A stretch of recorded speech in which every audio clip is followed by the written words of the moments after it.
Hello guys, welcome to easily. तो कैसे हैं भाई आप लोग? उम्मीद करता हूं अच्छे ही होंगे।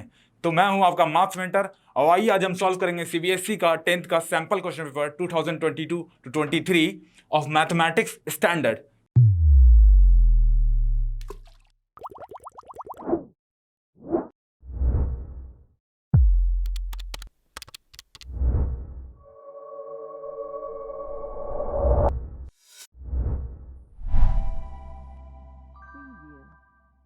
तो आइए क्वेश्चन देखते हैं। पहली बात तो क्वेश्चन पेपर के पार्ट देख लेते हैं, क्या क्या सेक्शंस में बांटे हुए हैं क्वेश्चन पेपर। तो सेक्शन ए है 20 MCQs, same as basic. Section B में 5 क्वेश्चन है, सेक्शन सी में 6 क्वेश्चन है, सेक्शन डी में 4 क्वेश्चन है एंड सेक्शन ई में 3 केस बेस्ड इंटीग्रेटेड क्वेश्चन हैं। 3 पार्ट्स होंगे उसके। ठीक है, आगे देखते हैं। अगला हमारा पहले पहले सबसे पहले हम लोग सॉल्व करेंगे सेक्शन ए, जो कि एमसीक्यूज हैं।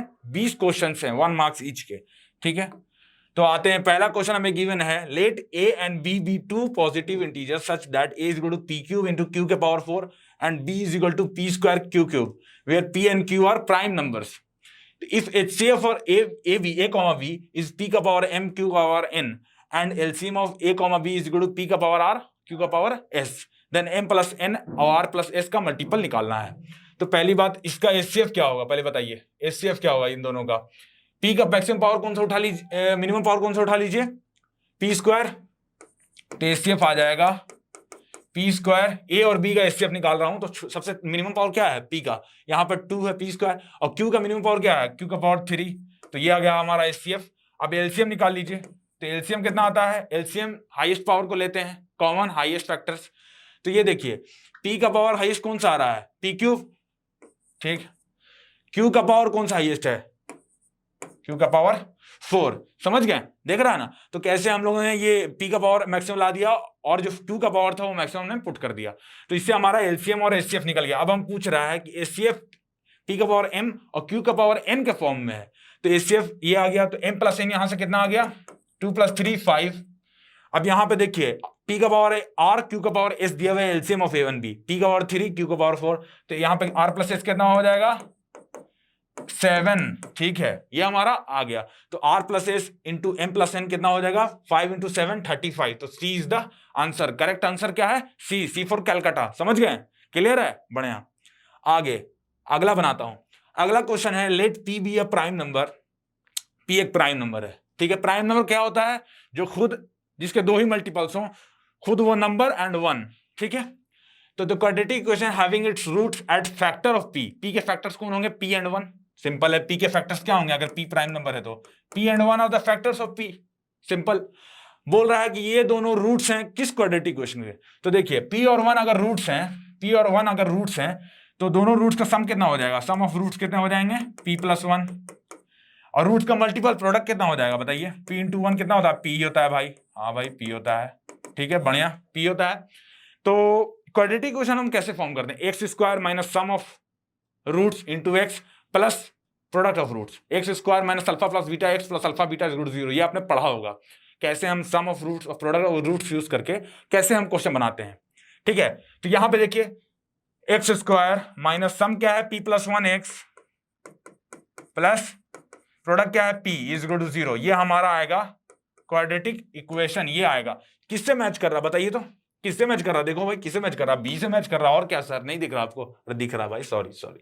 तो x² - p + 1x plus p = 0 is the correct option. आगे आते हैं अगले क्वेश्चन पे। अगला क्वेश्चन है, alpha and beta are the zeros of the polynomial fx = px² - 2x + 3p and alpha plus beta = alpha beta में गिवन है। तो p बताओ भैया। तो इस इक्वेशन में देखिए, अल्फा प्लस बीटा कितना होता है, -b/a। तो -b/a कितना हो जाएगा, 2/p। ठीक है, माइनस ऑफ -2 2/p। अब अल्फा बीटा कितना हो, c/a, तो 3p/a कितना हो जाएगा, p से p कट गया। ठीक है, तो कितना आया, p कितना आया, 2/3। p कितना आ गया हमारा, 2/3। 2/3 कहां है भाई, हाँ बी ऑप्शन है correct, B option Bombay is correct. अब आगे आते हैं नए क्वेश्चन पर। आसान आसान क्वेश्चन है, जल्दी जल्दी बनाते रहेंगे हम लोग।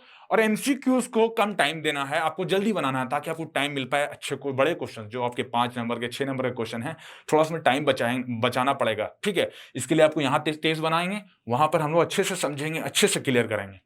तो यहाँ पे अब आपको समझना है, कोई डाउट्स हो आप कमेंट सेक्शन में लिखें, we will clear all your doubts, ठीक है। तो लिखा हुआ है if system of equation 3x + y = 1 and 2k - 1x + k - 1y = 2k + 1 inconsistent. Inconsistent का मतलब क्या होता है, जब भी ऐसा था तो हम लोग एक लीनियर इक्वेशन का फॉर्म में पढ़े थे कि अगर ऐसा होता है दो system of linear equation inconsistent, तो इसका मतलब a1/a2 = b1/b2 is not equal to c1/c2।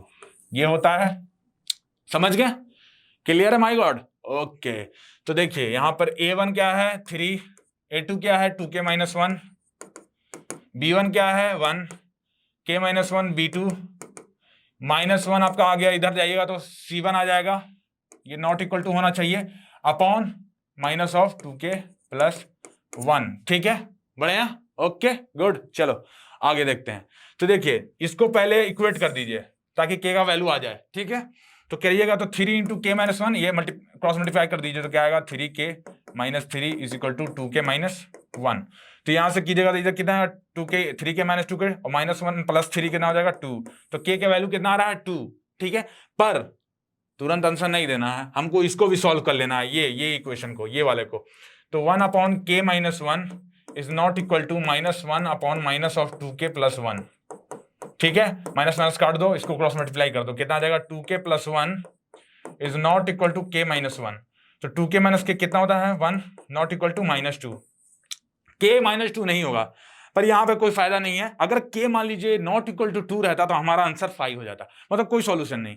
पर यहाँ पे इसने दे दिया k नॉट इक्वल टू -2, इससे कोई रिलेशन नहीं है, k = 2 हमारा आ रहा है, तो D is the option correct, Delhi will be the correct option, ठीक है, बढ़िया, गुड। अच्छा आगे आते हैं भाई, नए क्वेश्चन पे आते हैं। नया क्वेश्चन हम लोग को दिया हुआ है if the vertices of a parallelogram taken in order p 3,4 q to -2,3 r -3 -2 दिया हुआ है और हमें बताना है फोर्थ वर्टेक्स s का वैल्यू बताना है भाई जी, ठीक है। तो पहले एक पैरेललोग्राम बना लीजिए, ऐसे ही एक मैं मोटा मोटी पैरेललोग्राम बना रहा, अच्छा डायग्राम नहीं बने सॉरी, मगर बस एक बना लेते हैं। PQRS, p मान लेते हैं 3,4, q मान लेते हैं इस पॉइंट को -2,3, r मान लेते हैं -3, -2 एंड s हमारा हो जाएगा कोई भी एक पॉइंट है x, y मान लेते हैं, नहीं पता है तो x, y मान लिए। अब देखिए एक चीज पैरेललोग्राम में हम लोग जानते हैं, पहली बात तो उसके साइड्स पैरेलल होते हैं, अपोजिट साइड्स, दूसरी बात उसके अपोजिट साइड्स इक्वल भी होते हैं, और एक और चीज है कि इसके डायगोनल जो होते हैं ना, इसके डायगोनल जो होते हैं या एक दूसरे को बाइसेक्ट करते हैं, इसके जो डायगोनल्स होंगे वो बाइसेक्ट करेंगे, ठीक है। तो बाइसेक्ट करेंगे इसका मतलब क्या है, ये दोनों बराबर, मतलब इसका मिड पॉइंट है ये ओ पॉइंट, तो पी आर का मिड पॉइंट निकाल लो, पी आर का मिड पॉइंट ओ होगा, तो पी आर का मिड पॉइंट कितना होगा 3 + -3 0/2 0, ठीक। इधर देखिए 4 + -2 2/2 कितना हो जाएगा 1, 0,1 हमारा आ गया, ये जो पॉइंट है ये हमारा आ गया 0,1। अब देखिए ये पॉइंट, इस पॉइंट का भी तो यही मिड पॉइंट होगा क्योंकि डायगोनल्स बाइसेक्ट करते हैं।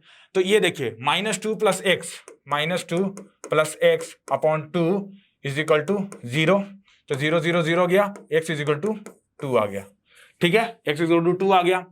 अब देखिए y कैसे निकालेंगे, y + 3/2 इज इक्वल टू 1, तो y = 2 - 3 कितना हो जाएगा, कॉमन इधर जाएगा 2 - 3, तो ये आ जाएगा -1, तो y -1 आ गया, x कितना आया 2 आया, तो 2, -1 कौन सा आंसर है, सी ऑप्शन इज करेक्ट, ठीक है।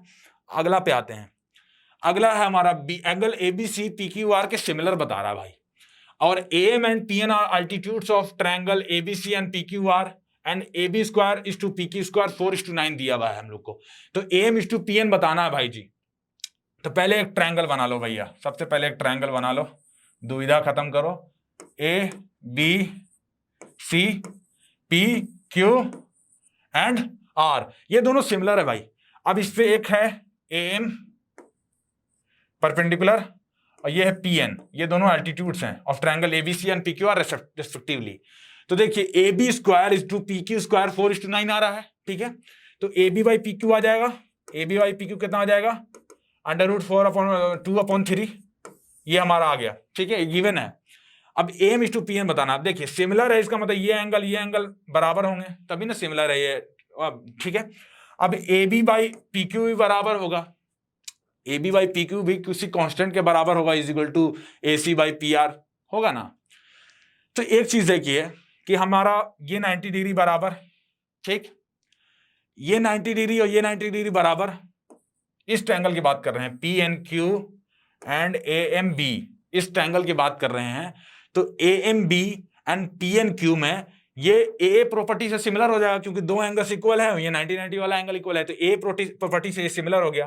तो A B by P Q is equal to A M by P N हो जाएगा ना, अगर सिमिलर प्रॉपर्टीज है तो A B by P Q कितना आ रहा है, 2:3, तो A M by P N कितना जाएगा, 2:3। D option will be correct, Delhi will be the correct. Okay, चलो शुक्रिया। अब देखते हैं नया क्वेश्चन।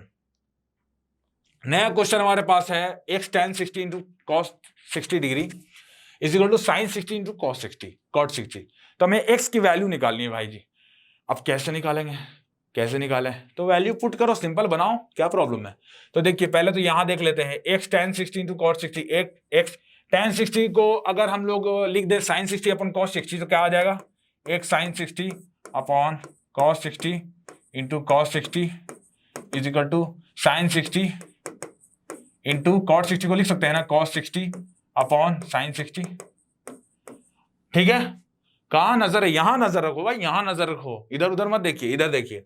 तो साइन 60 कट गया, कॉस 60 कट गया, बचा क्या, x is equal to cos 60 upon sine 60 cot 60। अब कॉट 60 किसके बराबर आता है बताइए, सिंपल, इनमें से कोई है कॉट 60 वाला, नहीं है। हाँ, कॉट 60 को हम tan 30 भी कहते हैं। क्यों कहते हैं, complementary angles, cot 90 minus 30, cot 90 minus 30 क्या होगा, tan 30, तो answer B option will be correct. समझ गए, क्लियर है, समझिए इसको, एक बार खुद से भी बनाइए, ट्राई खुद से भी करना। अब नया क्वेश्चन, 8वां क्वेश्चन है, sign theta plus cos theta हमें √2 दिया हुआ है, तो हमें बताना है tan theta plus cot theta का वैल्यू कितना होगा भाई। तो ये बताइए कि tan theta plus cot theta को अगर हम लोग ओपन कर लें तो कैसा आएगा, ये sine theta upon cos theta plus cos theta upon sine theta, ठीक है। ये करोगे तो कितना आएगा, sign square theta plus cos square theta, sign square theta plus cos square theta by sine theta into cos theta. ऊपर में 1 आ गया, sign square theta plus cos square theta कितना होता है, 1 तो 1 upon sine theta into cos theta हमारा आ गया, ठीक है। ओके, तो इसकी वैल्यू हमको जाननी है। तो ये value sign theta cos theta का वैल्यू कहां से आएगा यार, ये आएगा यहां से। यहां क्या करो, दोनों तरफ स्क्वायरिंग कर दो, कुछ नहीं, अगर समझ में आए रूट वगैरह दिए में स्क्वायरिंग करके देखो एक बार क्या होता है। स्क्वायरिंग करेंगे तो हमको ये भी पता है कि a square plus b square 1 आ जाएगा। यहाँ कैसे आएगा देखो, तो sign theta plus cos theta और √2 का दोनों तरफ स्क्वायर कर दो भाई, ठीक है। स्क्वायर करोगे कितना आएगा, sign square theta plus cos square theta 1 plus 2 sine theta cos theta, 2 sine theta cos theta, और ये √2 का स्क्वायर कितना होता है भाई जी, 2 होता है। तो 2 - 1 1 साइन थीटा कॉस थीटा कितना हो गया, 1/2, यहां से 1/2 आया, यहां पुट कर दो, 1 अपॉन 1/2 कितना होता है भाई, 2 आता है ना आंसर। हाँ जोर से बोलिए, सुने नहीं, 2 हाँ ठीक है। तो 2 कौन सा है, ऑप्शन बी से, B for Bombay is the correct option, ठीक है। तो आइए अगला क्वेश्चन करते हैं, 9th क्वेश्चन, जहां पे गिवन फिगर दिया हुआ है, इसमें DE पैरेलल BC के है and A is equal to A units, AC is equal to B units, DE X units और BC Y यूनिट्स। तो क्या रिलेशन को दिखाना है, X और Y के रिलेशंस को। तो ऐसा देखिए, हम लोग एक बात तो पता है कि अगर ये दोनों पैरेलल हैं तो एक चीज़ पता है हमें कि DE अपॉन BC इज कितना होता था, AE अपॉन AC, ठीक है, समझ गए। तो यहां पे देखिए DE हमें कितना दिया हुआ है, X यूनिट्स, BC कितना दिया हुआ हम लोग को, BC Y यूनिट्स, ठीक है, Y units is equal to AE कितना दिया हुआ है, AE is equal to A units, और AC कितना है, AE plus EC, A plus B, ठीक है, समझ गए। तो हम लोग को एक चीज देखिए, अगर क्रॉस मल्टीप्लाई करता हूं इन दोनों को, तो x into A plus B is equal to AY, तो x के यहां से कितना आ जा रहा है भाई, यहां से एक्स आ जा रहा है a y upon a plus B, x हमारा ए y upon a plus B आ रहा है। ये करेक्ट है? कहीं पे एक्स दिख रहा है? हाँ दिख रहा है, a y upon a plus b. C option correct हमारा, कोचिन इज करेक्ट। ठीक है, अगला आते हैं नए क्वेश्चन पर। अब है हमारा 10th क्वेश्चन, जहां पे एबीसीडी अगर ट्रेपेजियम आपको दिया हुआ है, फिर AD with parallel to BC, एक ट्रेपेजियम बना लेते हैं।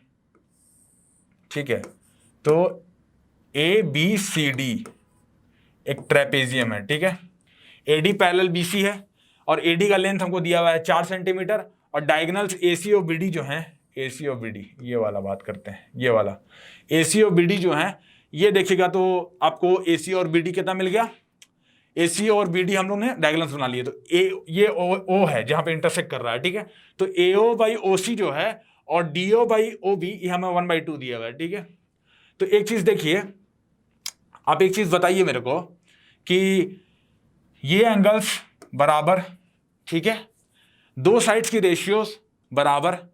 ठीक है, तो एस ए एस से हम लोग इसको सिमिलर प्रूफ कर सकते हैं ना, सिमिलर, तो सिमिलर प्रूफ हो गया। तो ये triangle AOD, triangle AOD is similar to triangle BOC. ठीक है, ठीक है, बढ़िया। अब देखिए एओ बाई बीओ, मतलब देखिए यहां पे देखिए हम लोग कितना गिवन है, एओ बीओसी, ये दोनों सिमिलर हैं। ठीक है, तो एक चीज देखिए, एओ बाई ओसी, एओ बाई ओसी ये एडी बाई बीसी के बराबर होगा, ये बात देखिए, बताइए मेरे को, एडी बाई बीसी के बराबर होगा ना, एडी बाई बीसी के बराबर एओ बाई ओसी। क्यों होगा? क्योंकि सिमिलर प्रूफ कर दिए दोनों ट्रायंगल्स को, जब सिमिलर प्रूफ कर दिए तो आ जाएगा। एडी हमें 4 दिया हुआ है, बीसी हमें निकालना है, मान लिया एक्स मान लेते हैं, एओ बाई कितना दिया हुआ है हमें 1/2, तो एक्स कितना आ गया हमारा 8 centimetre is the answer of BC. BC कितना आ गया हमारा 8 सेंटीमीटर, सी हमारा आया। ठीक है, समझ गए, क्लियर है, बढ़िया।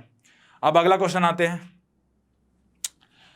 If 2 tangents are inclined at an angle 60 degree are drawn to a circle of radius 3 centimeter, then the length of each tangent is equal to, क्या होगा?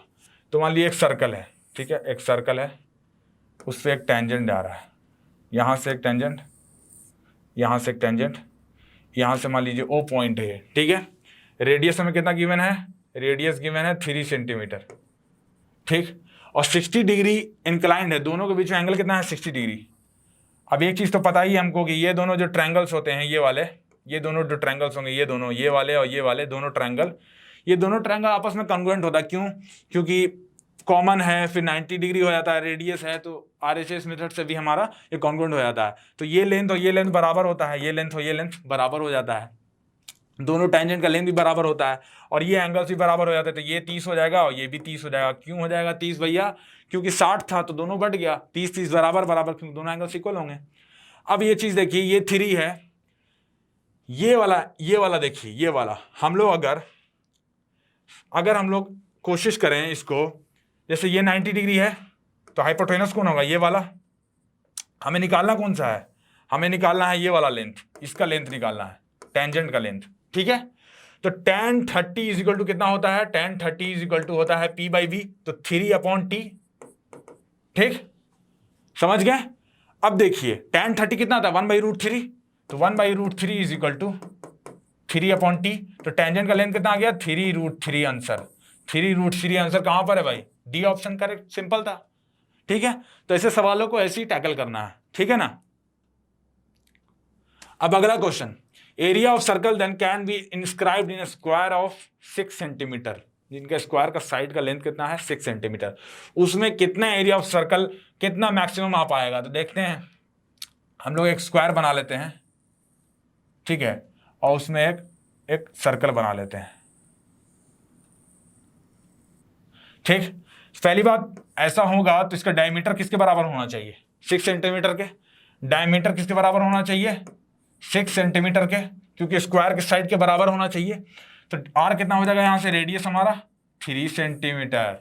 समझ गए, बढ़िया है ना। चलिए ठीक है, आर हमारा आ गया 3 सेंटीमीटर, तो एरिया ऑफ सर्कल कितना आएगा भाई जी, तो पाई आर स्क्वायर, पाई इंटू 3 का square 9 pi will be the answer. D option is correct.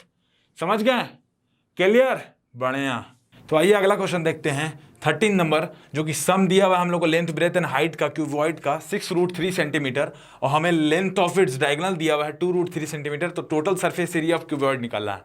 तो total surface area of cuboid कितना होता है भाई, कितना होता है बताइए?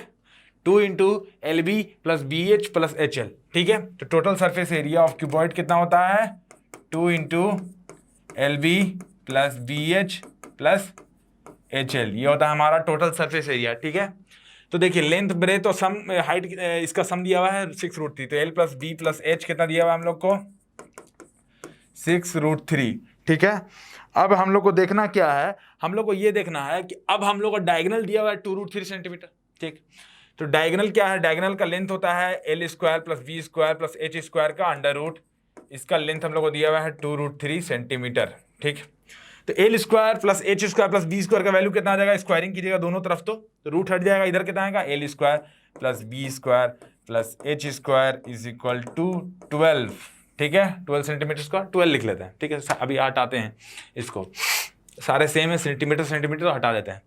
L square plus B square plus H square कितना आ गया? 12 सेंटीमीटर। तो अब देखिए इधर देखिए L plus B plus H कितना गिवन है? 6√3 सेंटीमीटर। इसको स्क्वायर करिए, कितना आएगा? L square plus B square plus H square plus 2LB plus 2BH plus 2HL। इसको ऐसे लिख सकते हैं ना, TA से, क्योंकि यही लिखा हुआ है यहां पर 2LB plus 2BH plus 2HL। LB and H are length breadth and height of a cuboid respectively. तो देखिए इज इक्वल टू कितना आया? 36 इंटू 3 कितना होता है? 108 सेंटीमीटर स्क्वायर। इसका लेंथ कितना हो गया यहां से? 12। तो TA से कितना हो जाएगा? 108 माइनस 12, तो कितना हो जाता है? 96 सेंटीमीटर स्क्वायर आंसर आ जाएगा। 108 माइनस 12 कितना होता है? 96 सेंटीमीटर। कितना है?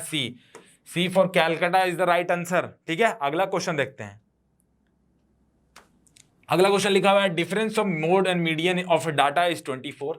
मोड और मीडियन हम लोग को माना हुआ डाटा का दिया हुआ है, डिफरेंस इसका 24। Then the difference of median and mean निकालना है। तो पहले क्या कीजिए, मोड को हम लोग x मान लेते हैं। ठीक है, लेट मोड बी x, अब मीडियन भी y। ठीक है, तो x माइनस वाई हमें कितना गिवन है? 24। ठीक है, 24, ये पहला इक्वेशन आ गया 24। ठीक है, अगला difference of median and mean निकालना है। अब एक हम लोग जानते हैं कि 3 median is equal to mode plus 2 mean होता है। 3 median is equal to mode plus 2 mean होता है। ये हमने पढ़ा था, ये हमने याद किया है कि इसका रिलेशन मीडियन मॉड और मीन का ऐसे होता है। तो मीडियन क्या माना था हमने? y, 3y डाल दो, मॉड कितना माना है? x डाल दो, प्लस 2 इंटू मीन। तो मीन की वैल्यू कितनी हो जाएगी? 3y minus x by 2। मैं सही हूं कि नहीं हूं? हाँ सही हूं भाई, चलो थैंक यू बोलने के लिए सही मेरे को। मीन है 3y माइनस एक्स बाई 2। अब हमें क्या निकाला? Difference of median and mean. Median का क्या माने थे हम लोग? y minus mean. मीन कितना है? 3y माइनस एक्स बाई 2, तो 3y माइनस एक्स बाई 2। अब देखिए एलसीएम ले लेंगे, एलसीएम लेंगे तो 2y minus 3y plus X, तो 2y minus 3y plus X आया बाई 2। कितना आ जाएगा ये? माइनस वाई प्लस एक्स, तो X minus Y upon 2। X minus Y कितना है गिवन? 24। हम लोग ने निकाल चुके हैं ये equation given. X minus Y 24, 24 by 2 कितना होता है? 12 होता है। 12 अपना आंसर कहाँ पे भाई? हाँ Bombay, B 12, B is the correct answer. ठीक है, अगला क्वेश्चन बनाते हैं। अगला क्वेश्चन है the number of revolutions made by a circular wheel of radius 0.25 metre in rolling a distance of 11 kilometre. ठीक है, पहली बात तो सर्कुलर व्हील है 0.25 मीटर दिया हुआ है उसका रेडियस और रोल कर रहा है। ठीक है, और 11 किलोमीटर अगर रोल करता है, रिवॉल्यूशंस 11 किलोमीटर डिस्टेंस का लेता है वो रोल करने का, तो कितने रिवॉल्यूशंस होंगे? तो देखिए एक ऐसा है, ठीक है, इसको रोल करना है कितना? 11 किलोमीटर तक। तो इसका कितना हो जाएगा? पहले perimeter, perimeter 2 pi R, 2 pi into are, are कितना है? आर है 1/4 मीटर। ठीक है, आर कितना है? 1/4 मीटर। तो हमारा पेरीमीटर आ गया 2 into pi by 2, pi by 2 metre perimeter आ गया। ठीक है, पाई बाई 2 मीटर आ गया। तो अब देखिए डिस्टेंस है 11 किलोमीटर, पेरीमीटर इतना है, तो distance upon perimeter, distance upon perimeter number of revolutions आ जाएंगे, सिंपल। तो डिस्टेंस कितना है? 11,000 मीटर कर दो, मीटर में चेंज कर दो, दोनों मीटर में रहेगा तो सही रहेगा। अब पेरीमीटर कितना है? पाई बाई 2, तो 22 अपॉन 7 इंटू 2। ठीक है, बढ़िया। अब देखिए 2 से कितने बार में कटा, 11 बार में, 7 और 11 से कितने बार में कटा, 1000 बार में, 7 into 1000 कितना होता है, 7000 इज द आंसर। ठीक है, क्लियर हो गया। कैसे लाया हमने पेरीमीटर निकाल लिया और number of revolution will be distance जो हमें गिवन है upon perimeter of the circle, तो हमें वहां से मिल गया 7000 is answer. D for Delhi will be the correct answer. ठीक है, अब अगला देखो भाई, गौर की फरमाइए। बोल रहा है कि sum of lower limits and of the median and modal class, modal class और मीडियन दोनों का लोअर लिमिट का सम बताओ। तो पहली बात तो मॉडल क्लास और मीडियन क्लास निकालना पड़ेगा भाई। तो देखिए अगर हम लोग देखते हैं यहां पर देखिए, मान लो CF निकाल लेते हैं, CF मीडियन क्लास के लिए CF जरूरी है भाई, कॉम्युलेटिव फ्रिक्वेंसी। तो ये कितना है, 10 + 15 25 + 12 37 + 20 57 + 9 कितना आ जाएगा, 57 9 कितना होता है भाई, 66। ठीक, कम्युलेटिव फ्रिक्वेंसी। अब मॉडल क्लास किसको कहते हैं, मॉडल क्लास उसको कहते हैं जहां पे हाईएस्ट फ्रिक्वेंसी कहां है, 15 से 20।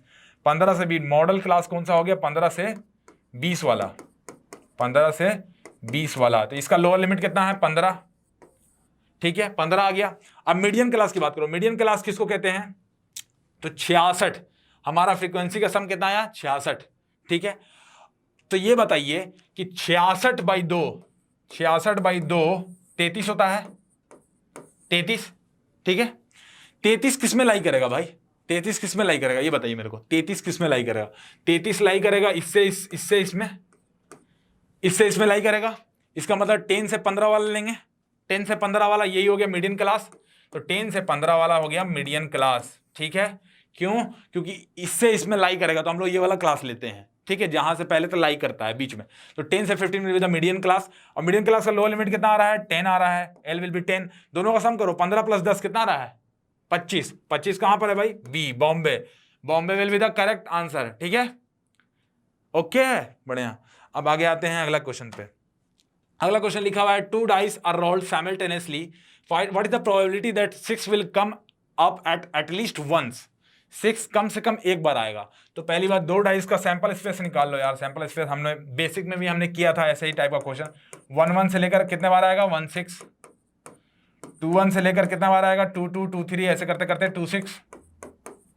वैसे ही 3 1 से लेकर कितना बार आएगा, 3 6। ठीक, 4 1 से कितना आएगा, 4 6। 5 से 1 से कितना आएगा, 5 6। ठीक है, लिख देते हैं, सैंपल स्पेस इसका बना देते हैं भाई। और 6 1 से लेकर 6 6। ठीक है, बढ़िया, बहुत बढ़िया, चंगा सी। अब देखिए 6 will come up at least once मतलब आना चाहिए, कम से कम एक बार या ज्यादा भी आ सकता है। तो देखिए यहां पे देखिए 1 2 3 6, 6 बार ऐसा है जहां पर आपको 6 आ ही रहा है, और एक बार यहां पर ऐसा है जो यहां पे दोनों बार 6 आ रहा है, इसको भी कंटिन्यू लेना। तो ये आगे 6 टाइम्स ऐसा हो रहा है जहां पे 6 आ रहा है।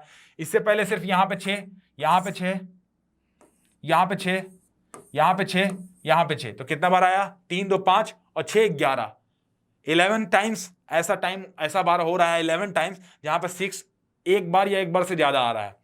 तो 11/36 टोटल कितने आ गए, 36 हमारे पॉइंट्स आ रहे हैं। 36 बार ये total number of sample place में नंबर ऑफ सैंपल प्लेस कितना है, एन ऑफ एस, ये 36 है। तो 11/36 हमारा प्रोबेबिलिटी का आंसर आ जाएगा, इसका सी ऑप्शन कलकत्ता। ठीक है, क्लियर है, बढ़िया। अब अगला क्वेश्चन आते हैं। अगला क्वेश्चन वो गिवन है 5 tan β = 4 है, तो निकालो 5 sin β - 2 cos β upon 5 sin β + 2 cos β। तो ये ऊपर में माइनस है प्लस है, तो tan β = कितना आ गया यहां से, tan β = tan β आ गया 4/5। क्लियर, ठीक। यहां पे क्या कीजिए कि ऊपर नीचे cos β से डिवाइड कर लीजिए, तो कोई प्रॉब्लम नहीं होगा नहीं होगा। देखिए तो 5 sin β - 2 cos β upon cos β upon 5 sin β + 2 cos β upon cos β। ऊपर नीचे दोनों जगह से हमने cos β से डिवाइड कर लिया। तो देखिए ऊपर में क्या आएगा, 5 tan β - 2, 5 tan β - 2। नीचे में क्या आएगा, 5 tan β + 2, 5 tan β + 2। ठीक है, क्लियर। अब देखिए 5 tan बीटा का वैल्यू कहां था, यहां पर 4 था, इतना निकालने की जरूरत नहीं पड़ा। 5 tan बीटा का 4 का वैल्यू पुट कर दो, 4 - 2 अपॉन 4 + 2, ठीक है। 4 - 2 कितना होता है 2, 4 + 2 कितना होता है 6, 1/3 आंसर आना चाहिए। 1/3 कहां दिया हुआ है भाई जी, ए ऑप्शन, 18 का ए ऑप्शन करेक्ट है, ठीक है। आगे आते हैं, अब हमें असर्शन और रीजन के क्वेश्चंस हैं। ये असर्शन और रीजन में पहले असर्शन देख लेते हैं। स्टेटमेंट ए गिवन है, if product of two numbers is 5780 and their HCF is 17 and their LCM is 340, ठीक है, ठीक। अगर प्रोडक्ट ऑफ टू नंबर्स 5780 है और एचसीएफ हमारा 17 है, तो देन एलसीएम 340 होगा। देख लेते हैं, तो प्रोडक्ट ऑफ दो नंबर्स कितने हैं 5780, ठीक है, और एलसीएम और एचसीएफ का मल्टीपल कीजिए, 340 × 17 कीजिए, कितना आ रहा है 0, 18, 7 × 21, 2, 23, इधर आ जाएगा 1043, ये आ जाएगा 0875, 5780 इसको मल्टीपल करने पे आ रहा है। इसका मतलब कि ये सही है, HCF of A B × LCM of A B = a × b आ रहा है, तो ये स्टेटमेंट करेक्ट है, ठीक है। Second statement, HCF is always a factor of LCM, हाँ भाई, एचसीएफ हमेशा एलसीएम के फैक्टर के बराबर होता है, तो ये भी सही है। पर बताइए क्या ये रीजन सही है, क्या इसका रीजन ये है, क्या ऐसा होने का ये रीजन है, नहीं रीजन, तो दोनों करेक्ट तो हैं पर रीजन नहीं है, तो B option will be correct. क्यों, असर्शन और रीजन तो दोनों सही है, पर रीजन जो है वो करेक्ट एक्सप्लेनेशन नहीं है असर्शन का, समझ रहे, स्टेटमेंट ए का, ठीक है। तो हमारा B is the option, Bombay is the answer. अगला क्वेश्चन पे आते हैं 20th क्वेश्चन पर। 20th क्वेश्चन पे देखिए, गिवन है if the coordinates of the mid points of the side A B and B C, A B and A C of triangle A B C are D 3,5 and E -3, -3 respectively, then B C = 20 units, ऐसा आपको given है कि statement. तो पहले इसको check करिए सही है कि नहीं है। तो क्या करते हैं, एबीसी है, एबीसी, एबीसी। अब देखिए एबीसी में mid point of A B and A c पर डी और ई है, यहां पे मिड पॉइंट है, ये भी मिड पॉइंट है, डी ई। अब डी ई पॉइंट का देखिए, डी ई पॉइंट लिख लेता है 3,5 और ई कितना है -3, -3, ठीक है, -3, -3, ठीक है।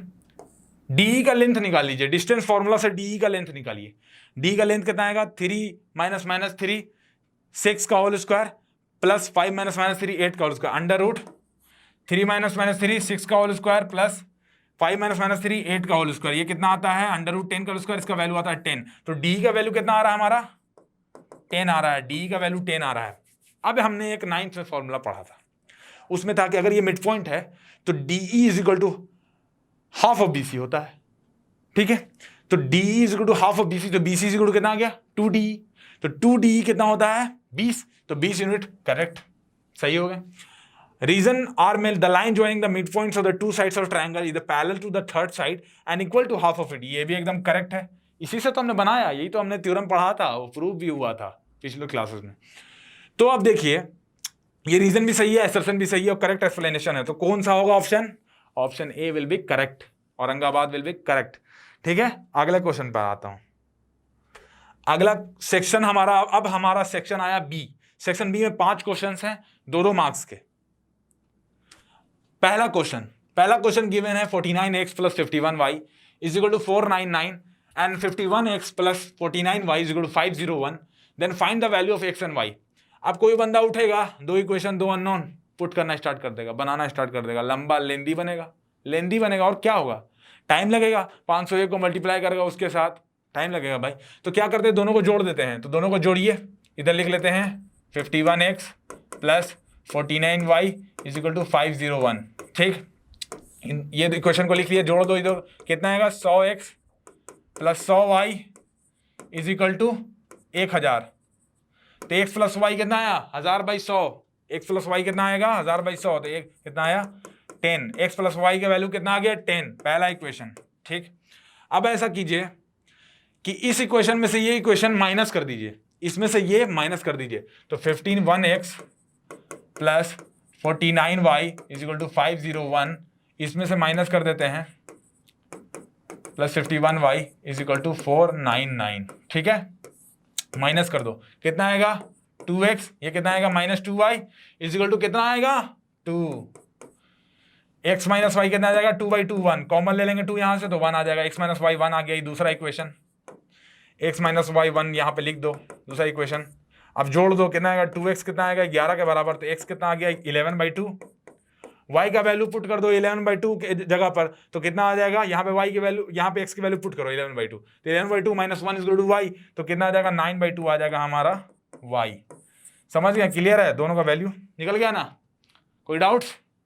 ओके, चलो शुक्रिया, थैंक यू, आगे बढ़ते हैं। अगला क्वेश्चन है, in the given figure AD/AE is equal to AC by BD और एंगल 1 और एंगल 2 गिवन है, तो शो दैट ट्रायंगल BAE कौन है, BAE ये ट्रायंगल है, ठीक, इसको सिमिलर प्रूव करना है CAD कौन है, ये बड़ा वाला ट्रायंगल, CAD ये बड़ा वाला, छोटू और बड़ू, ठीक है, तो हमें सिमिलर प्रूफ करना है। पहली बात देख लीजिए कि angle 1 is equal to angle 2 है ट्रायंगल BAD में, इन ट्रायंगल BAD में, इन ट्रायंगल BAD अगर angle 1 is equal to angle 2 है तो अपोजिट एंगल्स अगर इक्वल है तो अपोजिट साइड भी इक्वल होगा, तो AB is equal to BD हो जाएगा, AB is equal to BD हमारा आ जाएगा, क्यों, क्योंकि एंगल 1 एंगल 2 बराबर थे।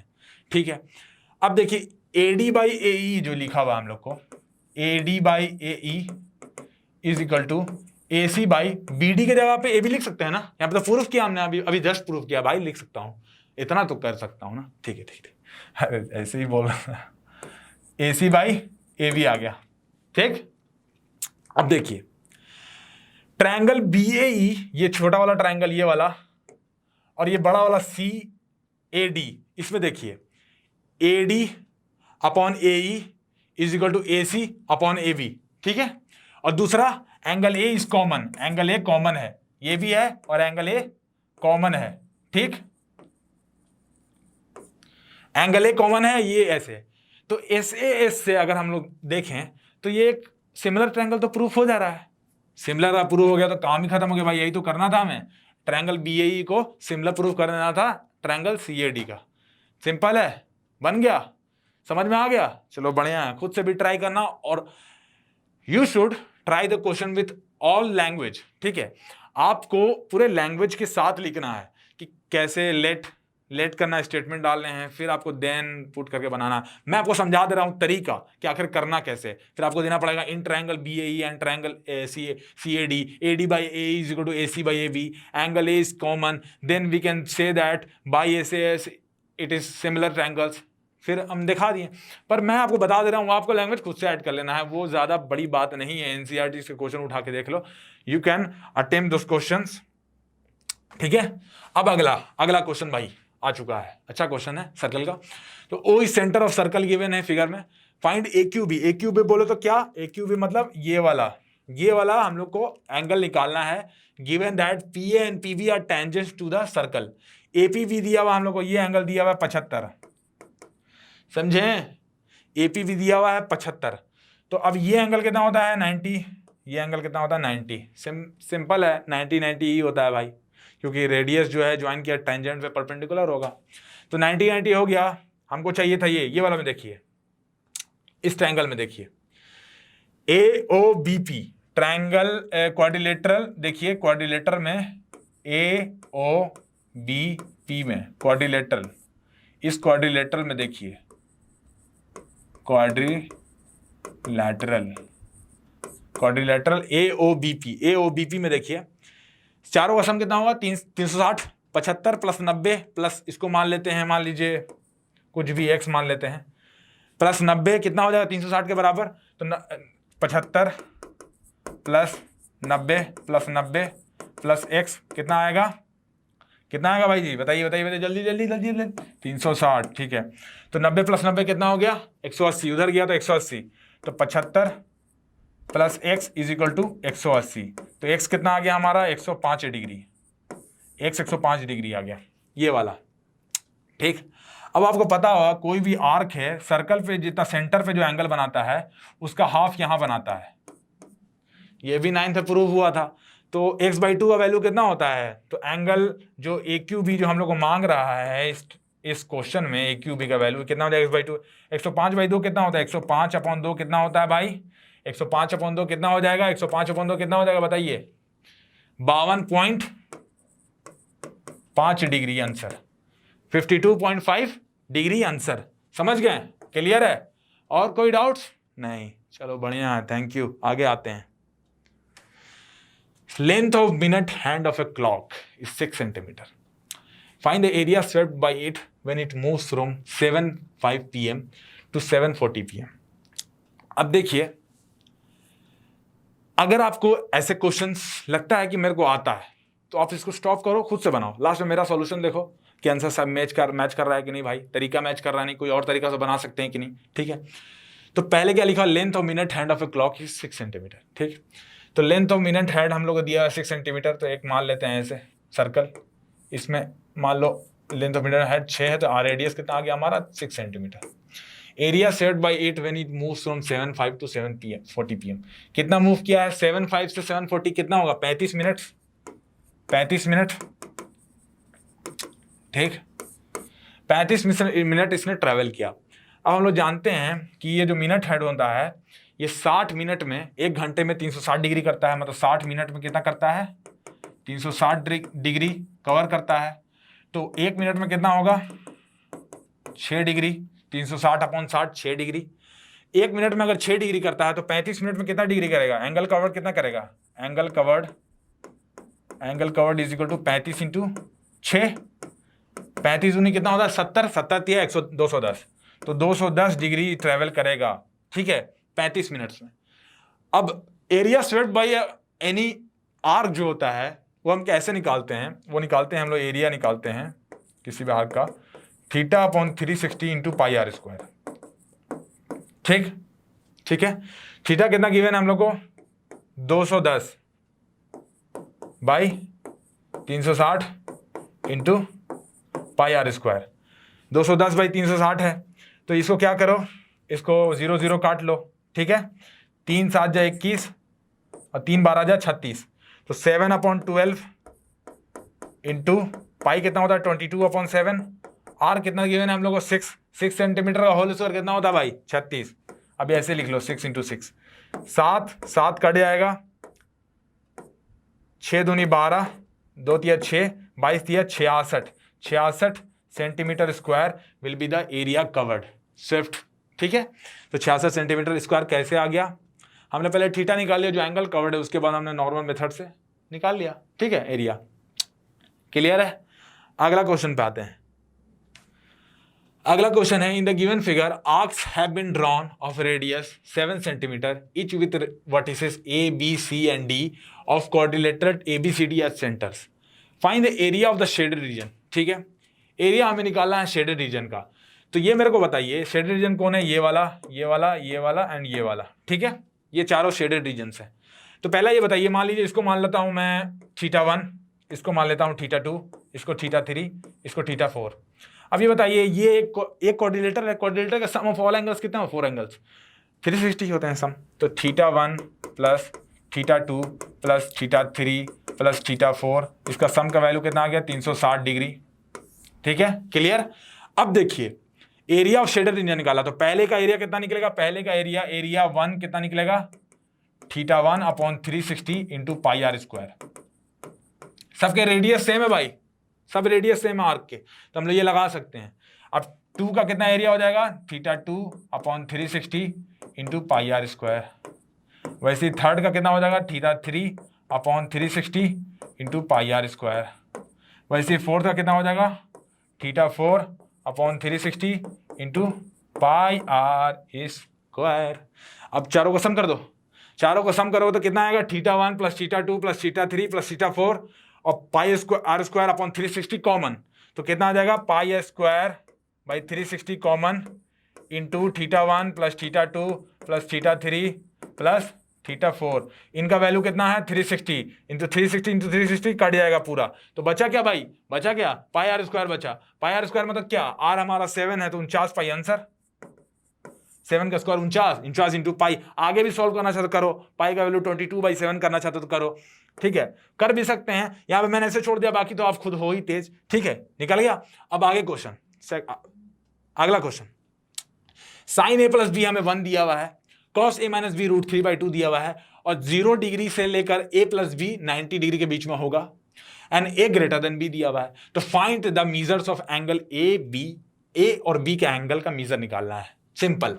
तो ए प्लस साइन ए प्लस बी 1 है, तो साइन ए प्लस बी 1 कब होता है भाई, 1 कब होता है, तो ए प्लस बी 0 से 90 के बीच में हो सकता है, तो साइन 90 पे ये 1 हो सकता है, ठीक। तो ए प्लस बी कितना आ गया 90 डिग्री, सिंपल, कोई टेंशन, कोई प्रॉब्लम नहीं, प्रॉब्लम, ठीक है। कॉस ए माइनस बी कितना हो रहा है यहाँ पर √3/2, तो √3/2 कॉस किस वैल्यू पे आता है भाई, कॉस 30 पे √3/2 आता है, ठीक है, इतना तो हमको याद था जी, अरे कोई नहीं, बता दिए। तो ए माइनस बी कितना है हमारा 30 डिग्री, ठीक। ए प्लस बी 90 है, ए माइनस बी 30 है, तो ये बताइए मेरे को कि इनका प्लस करेंगे तो कितना आ जाएगा, इनका प्लस करेंगे तो कितना आएगा बताइए, कितना आएगा, बी में बी कट जाएगा, 2a प्लस इक्वल टू 90 + 30 120, तो ए कितना आ जाएगा 120/2, ये आ जाएगा 60 degree, A equal to 60 degree. अब ए को पुट कर दो यहाँ पर, मान लो मैंने इस इक्वेशन में पुट कर दिया ए का value 60 minus B equal to 30, तो बी का वैल्यू कितना आएगा 60 - 30, जो कि वैल्यू होता है 30 डिग्री। ए का वैल्यू आ गया आपको 60 डिग्री और बी का वैल्यू आ गया 30 डिग्री, ठीक है, समझ में आ गया कैसे हमने इजी वे में बना दिए। ट्राई खुद से भी करते रहना आप, ठीक है, प्रैक्टिस जरूरी है। आगे बनाता हूं मैं, अगला क्वेश्चन है हमारा सैंपल पेपर का 25वां क्वेश्चन का दूसरा पार्ट। थीटा हमें निकालना है when cos theta minus sine theta plus cos theta plus sine theta is equal to 1 - √3/1 + √3। इसको हम लोग क्या कर सकते हैं, देखिए एक चीज जो है आसान काम हम लोग करते हैं। आसान काम ये है ना कि हम लोग क्या करते हैं ना कि इसको जो है ऊपर नीचे cos थीटा से बहुत तरीके हैं इसको करने के, मैं एक बार कॉम्पोनेंटो डिविडेंडो सब बना सकता हूँ, पर इसको मैं इजी मेथड और इजी से सोचता हूँ कि बना सकता है कि नहीं। तो क्या करते हैं cos theta minus sine theta को क्या ले लेते हैं, बाई cos थीटा कर देते हैं, इधर भी बाई cos थीटा और इधर भी बाई cos थीटा। तो ऊपर में कितना आ जाएगा 1 - tan थीटा, नीचे में कितना आ जाएगा 1 + tan थीटा। इसका वैल्यू कितना है 1 - √3, इसका वैल्यू कितना है 1 + √3। तो दोनों को क्रॉस मल्टीप्लाई कर दो भाई, अब काम खत्म। 1 + √3 minus tan theta minus √3 tan theta is equal to 1 - √3 plus tan theta minus √3 tan theta, ठीक है, इसको क्रॉस मल्टीप्लाई कर दिया हमने। 1 + √3 minus tan theta minus √3 tan theta is equal to 1 - √3 plus tan theta minus √3 tan theta. अब देखिए यहां से एक चीज आपको पता चलेगा कि 1 कट गया, दोनों जगह सेम है, ठीक। अब देखिए -√3 माइनस √3 tan थीटा कट गया, बचा क्या भाई, तो बचा √3 minus tan theta is equal to -√3 plus tan theta. तो ये माइनस को इधर ले जाइए और -√3 को इधर ले आइए, तो क्या आएगा √3 minus tan theta is equal to -√3 plus tan theta, ठीक है, इतना बचा था हमारा।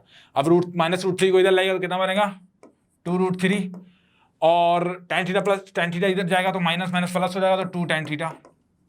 तो tan थीटा का वैल्यू कितना आ जाएगा √3 का वैल्यू कितना था, tan थीटा कितना होता है 60 डिग्री। 60 डिग्री हमारा π/3 वैल्यू आ जाएगा। 60 डिग्री लिखो या रेडियन से π/3 लिखो, बात बराबर है, ठीक है, हमारा आंसर निकल गया। अगला क्वेश्चन, अब अगला सेक्शन बी खत्म, अब आया सेक्शन सी। सेक्शन सी में 6 क्वेश्चन थे, 3 मार्क्स ईच के, ठीक है। पहला क्वेश्चन है कि √3 इर्रेशनल गिवन है, हमें प्रूफ करो कि 5 + 2 √3 इर्रेशनल होगा, ठीक है, प्रूफ करो। वो नहीं मानता है, वो बोलता है प्रूफ कर, ठीक है, कोई बात नहीं भाई, तो कर देते हैं, क्या जाता है, कर देंगे।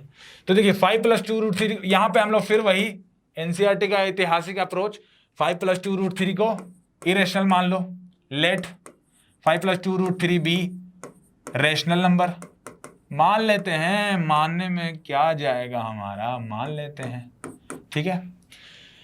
इसको मान लो इतना, तो 5 + 2√3 इज इक्वल टू p/q मान लिया हमने, ठीक है, q नॉट इक्वल टू 0। अब देखिए यहां पर, देखिए इधर क्या 5, तो 2√3 कितना आया, p/q माइनस 5, √3 कितना आ गया, 2 उधर डिवाइड हो जाएगा, p/2q माइनस 5/2, ठीक है, p/2q minus 5/2, p/2q is also rational number and 5/2 is of course rational number. तो rational number and rational number difference is rational number, ठीक है। तो रेशनल नंबर, यहां भी रेशनल नंबर, यहां भी रेशनल नंबर, दोनों का डिफरेंस रेशनल नंबर है, और यहां पर है √3 इरेशनल नंबर। क्यों? क्योंकि इसने गिवन दे दिया हम लोग को, इसने पहले ही बोल दिया √3 इरेशनल है भाई। तो अगर ये रेशनल है, ये इरेशनल है, ये हो ही नहीं सकता, हो ही नहीं सकता कि ये रेशनल हो ये इरेशनल हो। तो यहां क्या आ गया, यहां आ गया कॉन्ट्रडिक्शन। तो हमने जो माना था गलत माना था, ये इरेशनल होगा, ठीक है। तो कॉन्ट्रडिक्शन पे बातें होती हैं ऐसी प्रूफ्स में, ठीक है। समझ में आ गया, क्लियर है। अगला क्वेश्चन देखते हैं। अगला क्वेश्चन है हमारा, if the zeros of the polynomial x² + px + q are double in values to the zeros of the polynomial 2x² - 5x - 3 then find the value of p and q। तो इसका पहले हम लोग जीरोस निकाल लेते हैं, मतलब रूट्स निकाल लेते हैं। 2x² - 5x - 3 is equal to 0 कितना आएगा, 2 × 3 - 6x² आ रहा है। इसको ऐसा करो, ऐसा कट करो कि ये -6x² आए, तो कैसे होगा, 2x² + x - 6x - 3, तो x × -6x कितना होता है, -6x²। हम लोगों ने मिडिल टर्म स्प्लिटिंग मेथड से कर दिया। तो यहाँ पे कॉमन कितना आएगा, x × 2x + 1 - 3 × 2x + 1 कितना आया, x - 3 × 2x + 1 is equal to 0। एक आ गया आपका 0, x = 3, एक आ गया x = -1/2, ये दो जीरोस आ गए हमारे, ठीक है। x = 3, x = -1/2। अब बोल रहा है कि ये जो यहाँ पे जीरोस आ रहे हैं इनका डबल है, ये जीरो जो है इन डबल इन वैल्यू, तो इनके जीरोस कितने हो जाएंगे, इनके जीरोस x² + px + q के 6 और -1, 6 और -1, ठीक है। 6 and -1 will be the zeros, इनके डबल, 3 का डबल 6, -1/2 का डबल करो तो -1, ठीक है। तो अब देखिए 6 + -1 कितना होता है, अल्फा प्लस बीटा कितना होता है 5, 6 + -1 5, और ये कितना होता है -p/1। तो -p अगर 5 के बराबर आया तो p किसके बराबर आएगा, -5 के बराबर आएगा। क्यों? क्योंकि अल्फा प्लस बीटा का वैल्यू होता है -b/a, अल्फा बीटा हमें गिवन था, अल्फा प्लस बीटा हमने निकाल लिया 5, और -b/a कितना होता है -p/a, तो p का वैल्यू आ गया -5, ठीक है, क्लियर। अब अगला देखिए 6 × -1 कितना होता है -6, अल्फा बीटा का वैल्यू कितना आ गया -6, और c/a कितना का वैल्यू है यहाँ पर q/1 q, तो q की वैल्यू आ गई -6 और p की वैल्यू आ गई -5। क्लियर हो गया ना, p और q की वैल्यूज निकालनी थी, तो p के वैल्यू -5, q का वैल्यू -6, ठीक है, क्लियर है, दे दनादन, बढ़िया। चलिए तो हमारा अगला क्वेश्चन है 28th क्वेश्चन, जहां पे ट्रेन का क्वेश्चन है, train covered a certain distance at a uniform speed. If the train would have been 6 km/h faster, it would have taken 4 hours less than the scheduled time. And if the train were slower by 6 km/h, it would have taken 6 hours more than the scheduled time. तो find the length of the journey, हमें ये find करना है, ठीक है। तो पहला तो मान लो कि let speed of train, uniform speed जो है उसको, ट्रेन का स्पीड को मान लेते हैं x km/h, ठीक। और टाइम टेकन, जो जर्नी वो टाइम टेकन कर रहा है, time taken by the train to cover journey be x hours, be y hours आएगा, x तो हम मान चुके हैं भाई स्पीड को, तो y आवर्स आएगा, ठीक। तो अब देखिए अगर वो 6 किलोमीटर तेज चलता, मतलब x + 6, तो वो 4 घंटे कम लेता, y - 4, ठीक, is equal to x × y। क्यों? क्योंकि डिस्टेंस वही है, x × y, speed into time. तो इसको मल्टीप्लाई करो, कितना आएगा, xy - 4x + 6y - 24 is equal to xy। xy से xy कट गया, 4x उधर ले जाओ, 4x - 6y + 24 is equal to 0। तो यहाँ से 4 कॉमन ले सकते हैं, यहाँ से नहीं ले सकते, 2 कॉमन ले सकते हैं ना भाई, हाँ ले सकते, 2x - 3y + 12 is equal to 0, ठीक है, लोएस्ट फॉर्म में कर दिए, 2x - 3y + 12 is equal to 0। अब देखिए, अब अगर बोल रहा है अगर ट्रेन स्लो होता 6 km/h से, तो it would have taken 6 hour more than the schedule time. तो x + 6 x माइनस 6 होगा ना, स्लोअर बोल रहा है, तो x minus 6 and would have taken 6 hour more, तो y plus 6 is equal to x y. ठीक, यहां से इक्वेशन आ जाएगा, यहां से इक्वेशन कौन सा आएगा, x into y, x y plus 6x minus 6y minus 36 is equal to x y. ठीक है, एक्स वाई से एक्स वाई कट गया, इक्वेशन क्या है हमारा यहाँ से 6x minus 6y is equal to 36, तो x minus y is equal to 6, ये हमारा आ गया, x minus y is equal to 6। जब ये आया तो x को 6 प्लस वाई पुट कर सकते हैं, x को लिख सकते हैं यहाँ पे 6 प्लस वाई, इसमें पुट कर दो x को 6 प्लस वाई, x को 6 प्लस वाई पुट करो तो कितना आएगा, 2 इंटू 6 प्लस वाई कितना होता है, 12 plus 2y minus 3y plus 12 is equal to 0, तो 12 plus 12 24, 2y minus 3y minus y is equal to 0, तो y इज इक्वल टू 24 हमारा आंसर आ गया। अब x कितना था, y प्लस 6, तो एक हमारा आ गया 30 किलोमीटर पर आवर। तो हमारा x क्या था, speed kmph kilometre per hour, और y जो हमारा टाइम था 24 आवर्स आ गए, y हमारा टाइम आ गया 24 आवर्स, और x जो हमारा था आपका स्पीड वो आ गया 3 किलोमीटर पर आवर, तो आंसर हमारा आ चुका है। ठीक है, ऑल गुड। ठीक, अगला क्वेश्चन अब है 28 का दूसरा part. Anuj has some chocolates and he divided them into lots, 2 lots A and B. He sold the first lot at the rate of 2 for 3 chocolates. ठीक है, ठीक, and the second lot at the rate of 1 rupees per chocolate and get a total of 400. If I had sold the first lot at the rate of 1 rupees per chocolate and the second lot at the rate of 4 rupees for 5 chocolates, his total collection would have been 460. तो find the number of chocolates he had. मान लेते हैं कि lot A में X chocolates हैं, lot B में Y chocolates हैं, मान लेते हैं। ठीक है, तो पहला क्या बोल रहा है कि sold the first lot at the rate of 2 rupees for 3 chocolates, तो 2 रुपीज फॉर 3 चॉकलेट, तो एक चॉकलेट का रेट कितना हो गया, 2/3 रुपी, तो 2/3 into x plus 1 rupees per chocolate second lot, तो 1 इंटू वाई, इसका पैसा कितना मिल रहा है इसको 400। ठीक, पहला इक्वेशन। दूसरा इक्वेशन कैसे निकालेंगे भाई, तो इसमें लिखा हुआ है कि if had sold the first lot at the rate of ₹1 पर चॉकलेट, पहला लॉट को ₹1 में बेच दिया, तो x plus and the second lot the rate of ₹4.4 for 5 chocolate, तो फर्स्ट एक चॉकलेट का रेट कितना हो गया भाई 4/5 रुपए, तो 4/5 y x plus 4/5 y is equal to कितना आ गया 460 रुपए में इसने बेचा। दो इक्वेशन, दो अननोन, हमारे x और y निकल जाएगा। x और y अगर निकल गया तो टोटल नंबर ऑफ चॉकलेट्स कितने आएंगे, टोटल नंबर ऑफ चॉकलेट्स आएंगे यहां से x प्लस वाई, x और y दोनों निकाल दीजिए, यहां से दो इक्वेशन, दो अननोन, और टोटल में x प्लस वाई अगर करिएगा तो total number of chocolates lot A plus lot B का चॉकलेट जो होगा नंबर ऑफ चॉकलेट, उससे हमारा टोटल नंबर ऑफ चॉकलेट्स निकल जाएगा। तो x और y यहां से निकल जाएगा। दो इक्वेशन हमने आपको निकाल के दे दिए हैं, आपको भी खुद से ट्राई करना आना चाहिए। ठीक है, अगला क्वेश्चन है प्रूव द फ्लोइंग। प्रूव करो कि tan cube theta by 1 plus tan square theta is equal to cot cube theta upon 1 plus cot square theta. ठीक है, तो क्या करते हैं हम, sine theta by cos theta ले सकते हैं ना, यहाँ पे भी ले सकते हैं, यहाँ पे भी ले सकते हैं। तो देखते हैं क्या होगा, यहाँ आ जाएगा sign cube theta by cos cube theta upon 1 plus sign square theta by cos square theta, कितना होता है cos square theta plus sign square theta upon cos square theta. ठीक, प्लस कॉट क्यूब थीटा को कैसे लिख सकते हैं, cos cube theta upon sign cube theta, तो लिख दीजिए cos cube theta upon sign cube theta. और कॉट स्क्वायर थीटा को कैसे लिख सकते हैं, cos square theta upon sine square theta, तो साइन स्क्वायर थीटा अब plus cos square theta upon sine square theta आ गया।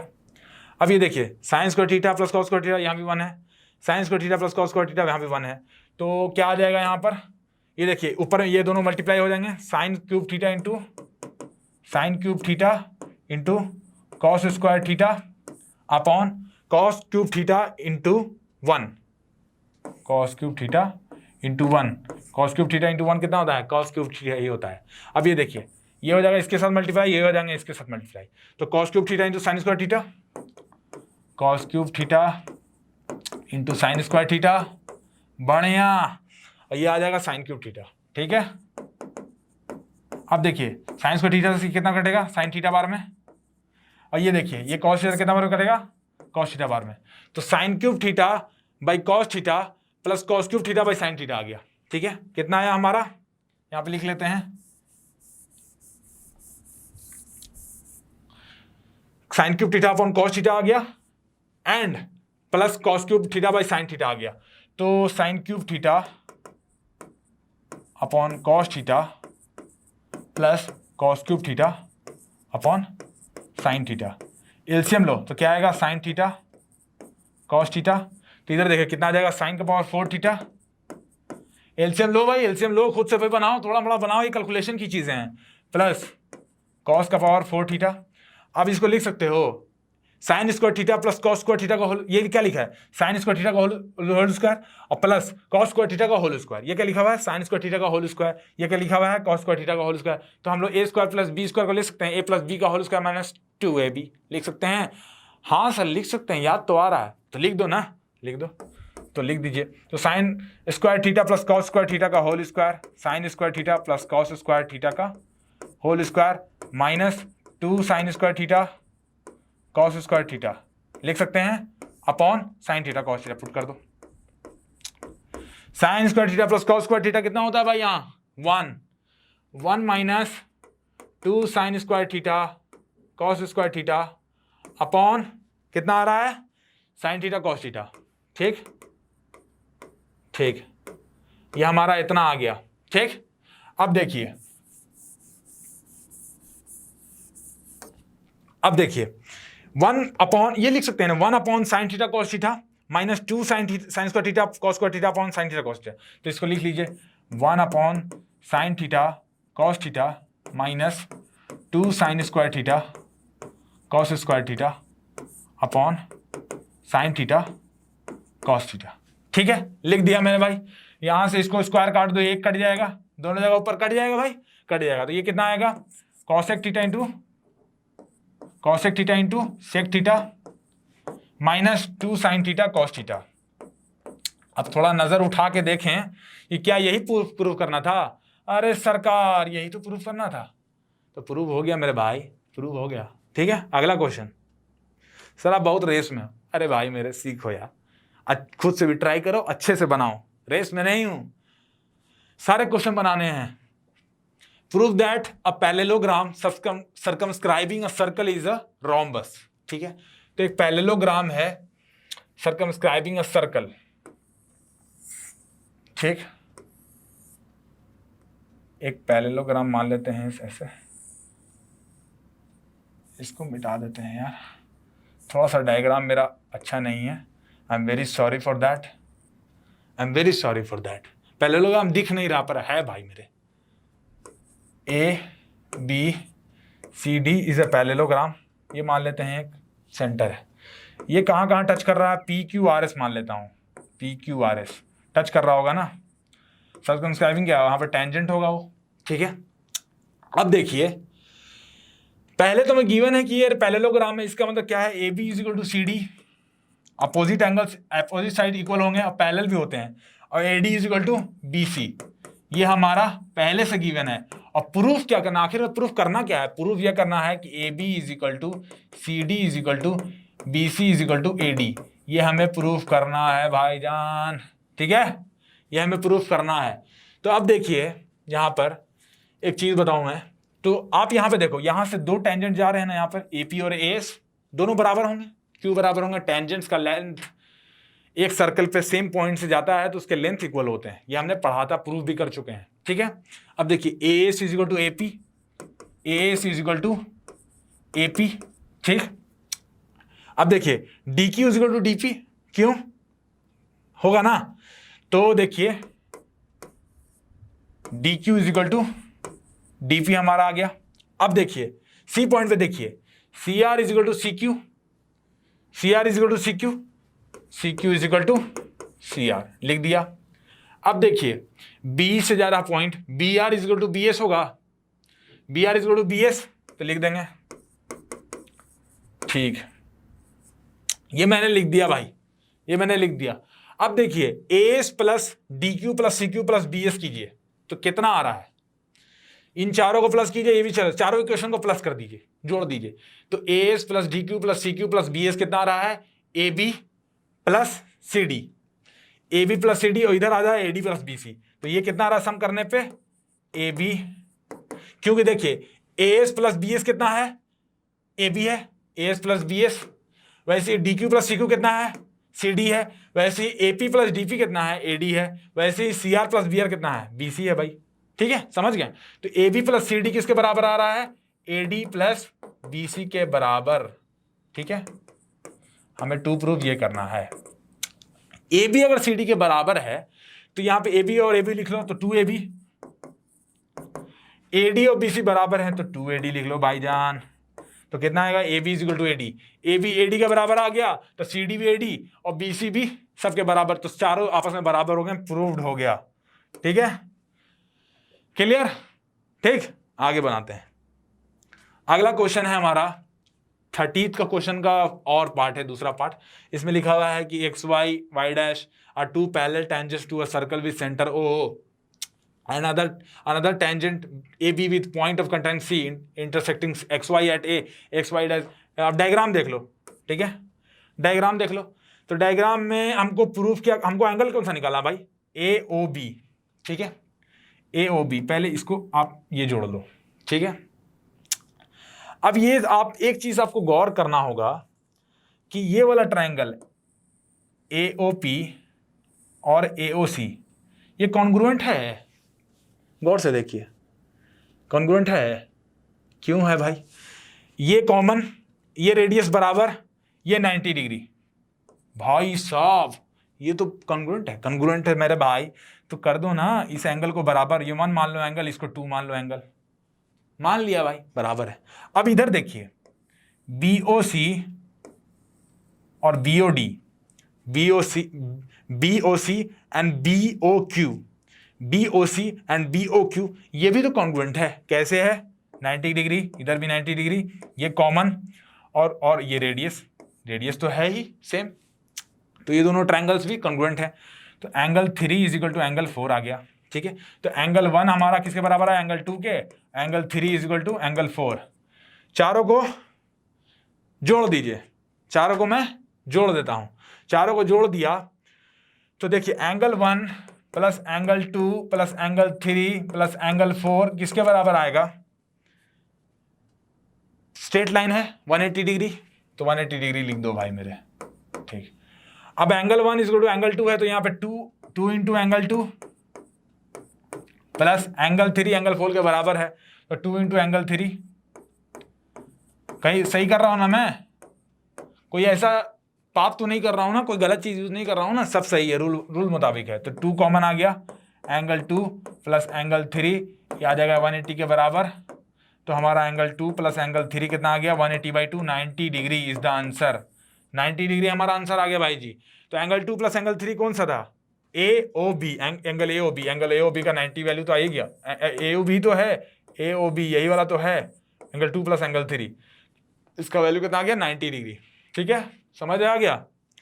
अगला क्वेश्चन, अगला बोला है 2 coins are tossed simultaneously, what is the probability of getting at least one head, at most one tail and a head and tail? ये भाषाओं का खेल है, थोड़ा समझना पड़ेगा। 2 coins को मैंने टॉस किया तो क्या सैंपल स्पेस में क्या क्या आ सकता है भाई? या तो एक बार हेड टेल आएगा, या तो टेल हेड आएगा, या तो टेल टेल आएगा, या हेड हेड आएगा, और कुछ तो आ नहीं सकता। इसके अलावा और कुछ नहीं आ सकता। ठीक है, तो अब देखिए एटलीस्ट वन हेड कब आ रहा है? 1, 2 और 3। ठीक है, 3 बार ऐसा है कि एटलीस्ट वन हेड आ रहा है या ज्यादा आ रहा है उससे, तो 3 ये आ जाएगा 3। और टोटल नंबर ऑफ कितने हैं? n of s 4 है, 3/4 आ गया आंसर पहला का। ठीक, क्लियर? अब सेकंड क्वेश्चन में बोल रहा है सेकंड में कि एटमोस्ट वन टेल, ज्यादा से ज्यादा 1 टेल होना चाहिए। तो देखिए 1, 2 और 3, ये वाला नहीं लेंगे, यहाँ पे 2 टेल हो जा रहा है। एटमोस्ट 1, 0 टेल भी तो चलेगा ना इसमें, तो 3 हो जाएंगे। 3/4 हमारा आंसर, क्योंकि n of s तो 4 है ही। अब आते हैं थर्ड क्वेश्चन में बोल रहा है आई हेड एंड ए टेल। ऐसा प्रोबेबिलिटी क्या है कि एक हेड आए एक टेल आए? तो वैसे तो 2 ही हैं, एक में दोनों टेल टेल है, एक में दोनों हेड हेड, तो हेड टेल और टेल हेड आ गया, तो 2/4 1/2 आंसर आएगा थर्ड का। ठीक है, हो गया क्लियर। चलिए अगला क्वेश्चन पे आते हैं। अब है हमारा section D, second last section, इसके बाद एक सेक्शन और है सेक्शन ई केस बेस्ड का। तो अब देखते हैं सेक्शन डी में हम लोग सॉल्व करेंगे। सेक्शन डी में दिया हुआ है to fill a swimming pool 2 pipes are used if the pipe of larger diameter used for 4 hours and the pipe of smaller diameter used for 9 hours, only half of the pool can be filled. Find how long it would take for each pipe to fill the pool separately if the pipe of smaller diameter takes 10 hours more than the pipe of larger diameter to fill the pool.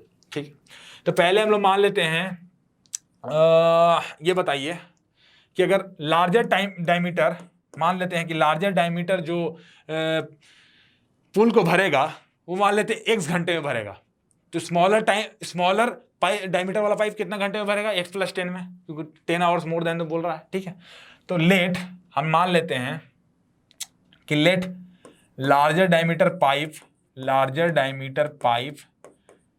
Fill pull in x hours, तो smaller diameter वाला कितना बार में pull करेगा, कितने time में, smaller diameter वाला question में गिवन है x + 10 आवर्स में ये फुल करेगा। ठीक है, समझ गए। अगर लार्जर डायमीटर पुल फुल कर रहा है 1 आवर्स में, तो 1 घंटे में कितना पुल फिल करेगा, 1 घंटे में बताइए। 1/x को फिल करेगा। ठीक है, 1 घंटे में कितना फिल कर रहा है, 1/x। तो लार्जर डाया वाला 1 घंटे में कितना फुल कर रहा है, लार्जर डाया वाला 1 घंटे में 1/x फिल कर रहा है, मतलब काम कर रहा है, वर्क कर रहा है। और स्मॉलर डायमीटर वाला 1 घंटे में कितना कर रहा है, 1 घंटे में 1/x + 10 वर्क कर रहा है। ठीक है, ये हमने निकाल लिया। अब ये बोल रहा है कि अगर पाइप ऑफ लार्जर डायमीटर को 4 घंटे यूज करोगे और पाइप ऑफ स्मॉलर डायमीटर को 9 आवर्स, लार्जर डायमीटर को कितना घंटे यूज करना है, 4 घंटे, 4 × 1/x वर्क करेगा। 1 घंटे में इतना वर्क करता है, 4 घंटे में 4/x वर्क करेगा। प्लस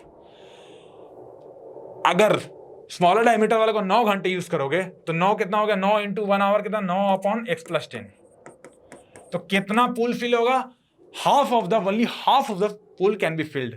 तो यहां से हमारा हाफ आ गया ये। ठीक है, वर्क कितना हुआ, हाफ हुआ। अब एक इक्वेशन, एक अननोन, तो बेचारा गरीब बन नहीं जाएगा, ये बन ही जाएगा।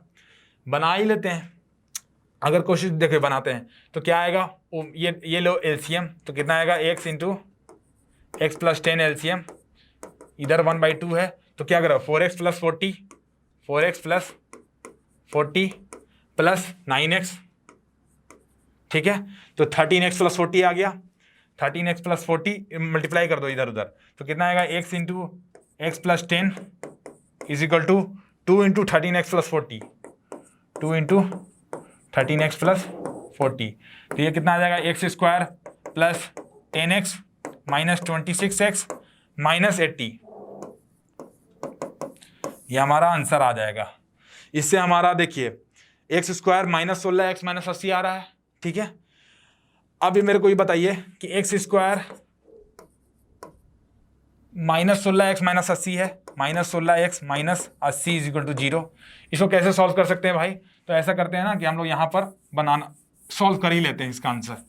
ठीक है, तो देखिए x² + 16x - 80 -80x², कैसे मिडिल टर्म स्प्लिटिंग करेंगे, तो प्लस 4x - 20x लिख सकते हैं ना, 20 × 4 80 - 80² आ जाएगा। तो x² + 4x - 20x - 80 = 0, तो x × x + 4 x - 20, ये 2 आ जाएंगे, तो x = कितना आ गया, 20 वाला लेंगे, निगेटिव वाला हटा देंगे, x = -4 वाला, तो x = 20 हमारा आंसर आ गया। x = 20 आया तो y वाला कितना आएगा, जो हमारा लार्जर डायमीटर वाला अगर मान लीजिए आ गया हमारा x आवर्स में कर रहा है, तो स्मॉलर डायमीटर वाला कितना में फिल करेगा, 30 में, 20 + 10 30 आवर्स।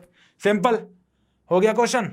अगला क्वेश्चन है कि इन फ्लाइट ऑफ 600 किलोमीटर, एक फ्लाइट है 600 किलोमीटर का, an aircraft was slowed down due to bad weather. Its average speed for the trip was reduced by 200 km/h from its usual speed and the time of flight increased by 30 minutes. तो find the scheduled duration of the flight.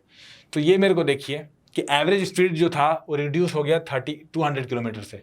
तो मेरे को ये बताइए कि अगर मैं मान लेता हूँ लेट एवरेज स्पीड मान लेता हूँ x kilometre per hour, x kmph मान लेता हूँ, ठीक है, मान लेता हूँ। तो हमारा ये देखिए टाइम कितना लगेगा एक फ्लाइट को पूरा करने में लगता है, time normal time 600 kilometre upon speed, time लगता है 600 अपॉन x, ठीक है।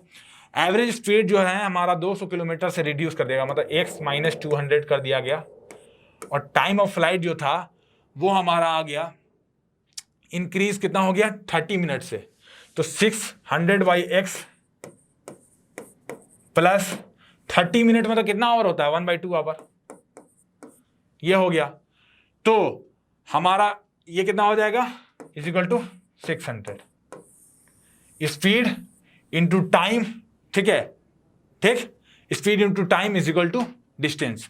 इतना हम लोग को आ गया है, हम लोग को यहाँ पे वैल्यू निकाल देना है। शेड्यूल ड्यूरेशन यहाँ पे आपको बता देता हूँ मैं, इससे x की वैल्यू आएगी, x की वैल्यू 600 आएगी और टाइम की वैल्यू 1 आवर आएगी। ये मैं बना चुका हूँ, आप इसको खुद से ट्राई करें। ये मैंने इक्वेशन आपको ला के परोस दिया है, बाकी आप काम कर लें, ठीक है।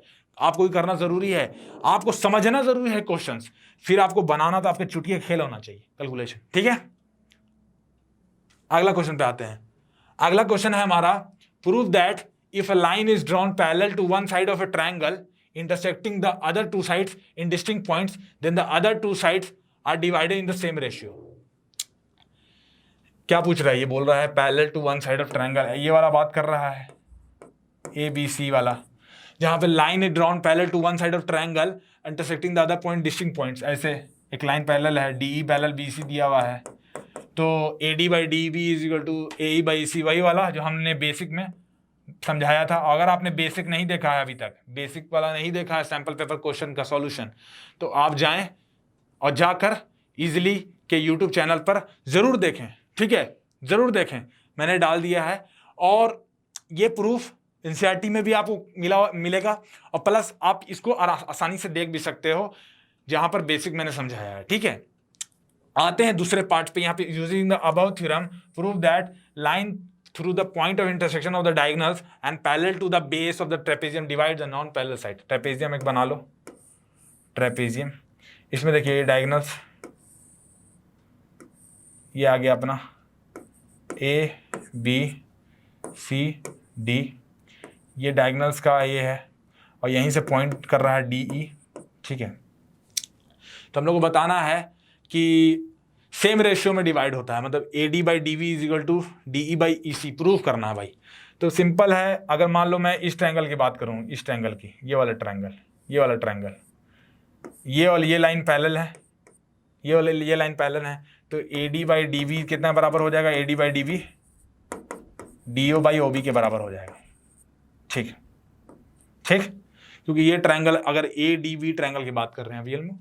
अब आते हैं हम लोग इस ट्रायंगल पे DBC पे, DBC पर, तो इसमें देखिए DE by EC is equal to DO by OB हो जाएगा, तो DE by EC is equal to DO by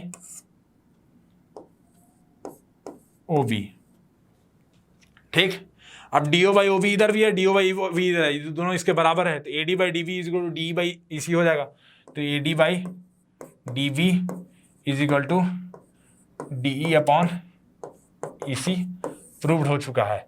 तो प्रूव्ड हो गया, समझ गए, यही तो प्रूफ करना था, हो गया प्रूफ, ठीक है। अगले क्वेश्चन पे आते हैं। 46 क्वेश्चन क्या लिखा हुआ है कि due to heavy floods in a state 1000 were rendered homeless, 50 schools collectively decided to provide place and the canvas for 1500 tents and the whole expenditure equally. The whole part of each tent is cylindrical with base radius 2.8 meter and the height 3.5 meter, and the upper part is conical with the same base radius but of height 2.1 meter. If the canvas used to make the tent cost rupees 120 per meter square, तो हमें amount shared by each school बताना है to set up the tents। तो पहली बात बोल क्या रहा है, टेंट का सिलेंड्रिकल है, ऐसे यहाँ पर सिलेंड्रिकल है, ठीक, और ऐसे कोन है, सिलेंड्रिकल बेस है और अपर पार्ट कॉनिकल है, ठीक है, सेम बेस रेडियस पे। तो अब देखिए इसका हमको निकालना क्या पड़ेगा, इसका हमको निकालना पड़ेगा सी ए से कर्व्ड सरफेस एरिया।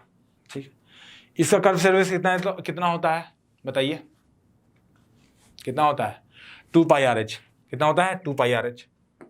तो 2 पाई आर एच हमारा हो गया प्लस पाई आर एल कोण का, तो हमारा सी ए से कितना हो जाएगा 2 pi R H plus pi R L. ठीक है, अब पाई की जगह पाई डाल दीजिए 2 × 22/7। आर ऑफ सिलेंडर कितना हम लोग को पता है 2.8 मीटर, तो 2.8 मीटर डाल दीजिए। हाइट कितना पता है हमें सिलेंडर का 3.5 metre plus pi into are, are कितना हमें, आर हमें गिवन है इसका कोण का, इसका कोण भी है 2.8 मीटर। और एल, एल कितना होता है भाई कोण का, slant height √h² plus r square. Height कितना गिवन है हमें 2.1 मीटर, तो √2.1 का होल स्क्वायर प्लस 2.8 का होल स्क्वायर, ये इतना आ जाएगा।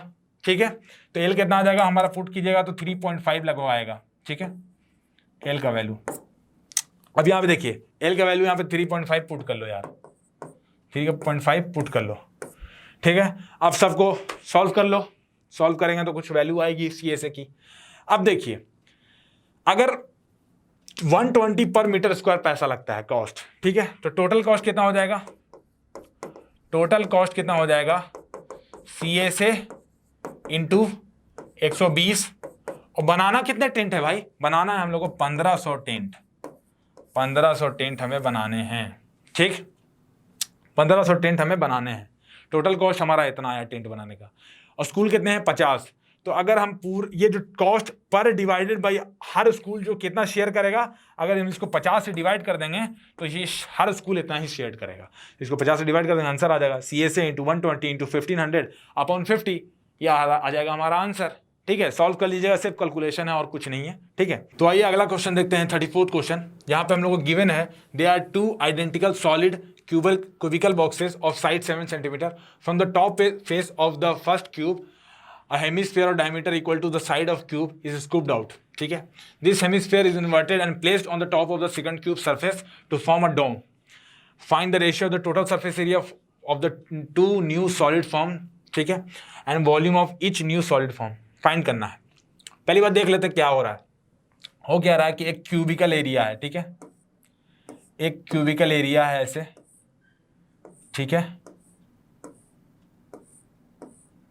ठीक, इस क्यूबिकल एरिया में से क्या किया इन्होंने, एक हेमिस्फीयर को स्क्रूप कर लिया, एक हेमिस्फीयर को काट लिया। ठीक, तो from the top face of the first cube hemisphere diameter equal to the side of cube, मतलब साइड ऑफ डायमीटर, जो साइड है उसके डायमीटर पे स्क्रूप कर लिया, मतलब इसमें से ये काट लिया, ये काट लिया। ठीक है, इतना काट लिया और फिर नए क्यूब में इसको चिपका दिया। ठीक है, चिपका डाला, तो नए क्यूब में एक बना दिया इसको डोम साइड का। ठीक है, डोम फॉर्मेशन हो गया ये। ठीक है, ठीक है, अब देखिए इसका रेशियो पूछ रहा है। अच्छा, साइड का लेंथ कितना गिवन है 7 सेंटीमीटर ऑफ ईच क्यूब, तो डायमीटर कितना हो गया 7 सेंटीमीटर, तो आर कितना हो जाएगा 7/2 सेंटीमीटर। जो हेमिस्फीयर का डायमीटर था 7, तो आर कितना हो जाएगा 7/2 सेंटीमीटर। ठीक है, अब देखिए ratio of total surface area of the 2 unit solids, तो पहले का टोटल सरफेस एरिया कैसे निकालेंगे भाई, तो देखिए पहले सब साइड्स का कितना हो जाएगा, पहला इसका देखते हैं, ये 1 मान लेते हैं, ये 2 मान लेते हैं, तो TSA ऑफ 1 कितना हो जाएगा भाई, ये हो जाएगा 5a² प्लस इसका कितना है ये बताइए, ये वाला, इसका ऊपर का जो हमारा TSA होगा a² minus pi r square, a² minus pi r square minus कर देंगे प्लस 2 पाई r स्क्वायर किसका होता है surface TSA, TS total surface area होता है हेमिस्फीयर का। ठीक है, ये आ जाएगा, तो TSA1 कितना आ जाएगा 5a² plus a² 6a² minus pi r square plus 2 पाई r स्क्वायर कितना आ जाएगा प्लस पाई r स्क्वायर।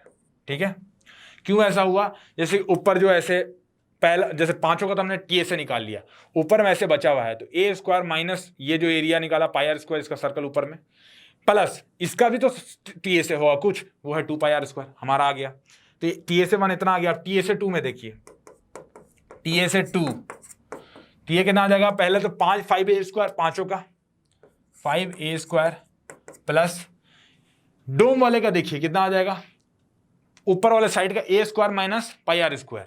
ठीक है, a² minus pi r square ठीक, प्लस इसका जो TSA क्या होगा, डोम का TSA क्योंकि हेमिस्फेरिकल है तो ये हो जाएगा 2πr²। सेम ऊपर की तरह आ गया भाई, तो इसका भी वैल्यू कितना आ गया 6a² plus πr², 6a² plus πr²। तो TSA1 is equal to TSA2, तो इनका रेशियो कितना हो जाएगा, TSA1 अपॉन TSA2 कितना हो जाएगा भाई, TSA1 अपॉन TSA2 कितना हो जाएगा, दोनों बराबर हैं देख लीजिए, तो हमारा आंसर आ जाएगा 1। एक आंसर कितना आ गया, 1 का आंसर 1 आ गया। अब हम लोग देखते हैं volume of each new solid form. Each new solid form कैसे निकालेंगे बताइए, ईच न्यू सॉलिड फॉर्म का वॉल्यूम ऑफ क्यूब कितना होता है, जल्दी देखिए, a cube. Volume of each new solid form निकाला है तो वॉल्यूम ऑफ क्यूब कितना है, ए क्यूब। हेमिस्फीयर कितना होता है 2/3πr³। ठीक, तो यहाँ पे देखिए वॉल्यूम ऑफ न्यू सॉलिड पहले में था कि हमने उसके नीचे में डाल दिया था, उसको कट करना पड़ेगा, उस वॉल्यूम को हटाना पड़ेगा पूरे में से, क्योंकि वो पार्ट स्कूप निकाल लिया गया, उसको निकाल चुके हैं हम लोग। तो उसकी कितना वैल्यू 2/3πr³। तो हमारा जो वॉल्यूम ऑफ 1 हुआ जिसको हमने स्कूप कर लिया था वो आ जाएगा a³ माइनस 2/3πr³। ठीक, अब वॉल्यूम ऑफ 2 कितना हो जाएगा, जो सेकंड है जिसको हमने डोम बना दिया था वो कितना आ जाएगा a³ प्लस 2/3πr³। ठीक, अब देखिए a³ minus 2/3πr³, a³ plus 2/3πr³, इस वॉल्यूम कैसे निकालेंगे, ए हम लोग को 7 गिवन ही है भाई, 7 का क्यूब कर दो माइनस 2/3, पाई का वैल्यू डाल दो 22/7, आर का वैल्यू कितना है 7/2 का होल क्यूब। आंसर आपके सामने प्रस्तुत हो जाएगा। वैसे ही V2 में इसका वैल्यू पुट कर दो, आंसर आ जाएगा।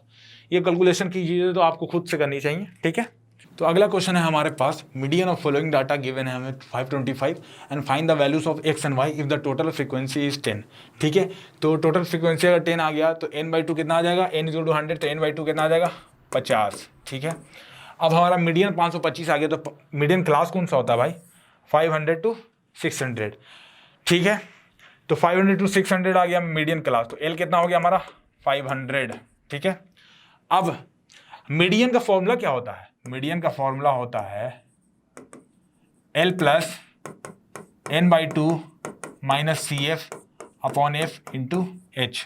ठीक है, L कितना है 500, n/2 50 आ गया, CF कैसे निकलेगा, तो इसका कॉम्युलेटिव फ्रीक्वेंसी निकाल दो। ये कॉम्युलेटिव फ्रीक्वेंसी कैसे निकलेगा, तो देखिए कॉम्युलेटिव फ्रीक्वेंसी इसका कितना आ जाएगा 2 प्लस, ये आ जाएगा 2, ये आ जाएगा 2 + 5 7, ये आ जाएगा 7 + x, ये आ जाएगा 12 + 7 19 + x, ये आ जाएगा 19 + 17 कितना आता है, 19 + 17 आता है 36 + x, तो ये आ जाएगा 56 + x, ये आ जाएगा 56 + x + y, जोड़ते जाइए नीचे तक जोड़ते जाइए, ये आ जाएगा 56 + 9 कितना होता है 65 + x + y। ठीक, ये कितना हो जाएगा 65 + 7 72, 72 + x + y, और 72 × 4 76 + x + y हमारा आ गया लास्ट तक। ठीक है, अब कॉम्युलेटिव फ्रीक्वेंसी देखिए, इसके ऊपर मीडियन क्लास इसके ऊपर कर देते हैं 36 + x, CF कितना है 36 + x। हमारा फ्रीक्वेंसी चाहिए, फ्रीक्वेंसी तो इसका कितना है 20 है, इस क्लास का फ्रीक्वेंसी कितना है 20 है। H हमको पता ही है, H क्या होता है upper limit minus lower limit of class 100 - 0 100 आ गया। अब सब वैल्यूज को यहाँ पुट कर दो, तो मीडियन का वैल्यू कितना है 525 हमें गिवन है भाई, 525। L का वैल्यू कितना है 500